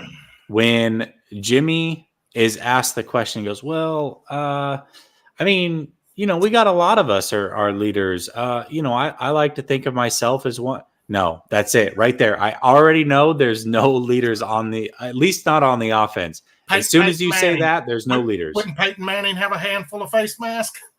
Hell yeah, Tom he Brady would have had a handful of it. Steve Young would have had a handful of it. Phillip Rivers was about as fiery and as much of a leader as it gets. He would have been in somebody's butt. Yeah, of course. That's what we need. We need leadership. So, but yeah, you have a good night, and hey, you too, man. Stay safe, brother. Stay safe. Yeah, I'm up for the rest of the night. So. All right, brother. We'll chat. All right. Bye-bye. Later. All right, let me change this overlay real quick. We'll wrap us up. God, what a crazy story, huh? Like, my gosh, dude, somebody breaking into his house. That's why he's up. I know he lives in, I believe, Virginia area, so he's calling in because somebody breaks into his house. But, anyways, crazy story. It was a hell of a night. You guys always make my nights better. The one thing that I selfishly get as a fan, and I hope that you guys get it from this show, I noticed that when the 49ers lose, there's a lot more viewership. And that's because it's probably therapy for you guys. I know it is for me. I love to just kick back, listen to your guys' thoughts. I'm the one with the platform, but quite frankly, most of you know just as much, if not more than I do. You guys always do a fantastic job. You always bring it. You show love. And I appreciate each and every one of you for it. It's almost 1:00 over here, so I'm going to get out. If you have not done so already, make sure you subscribe, you like, help out the algorithm, help us get back to where we were with the old platform. I love each and every one of you. Thank you so much for the support, and have a fantastic night. Go Niners.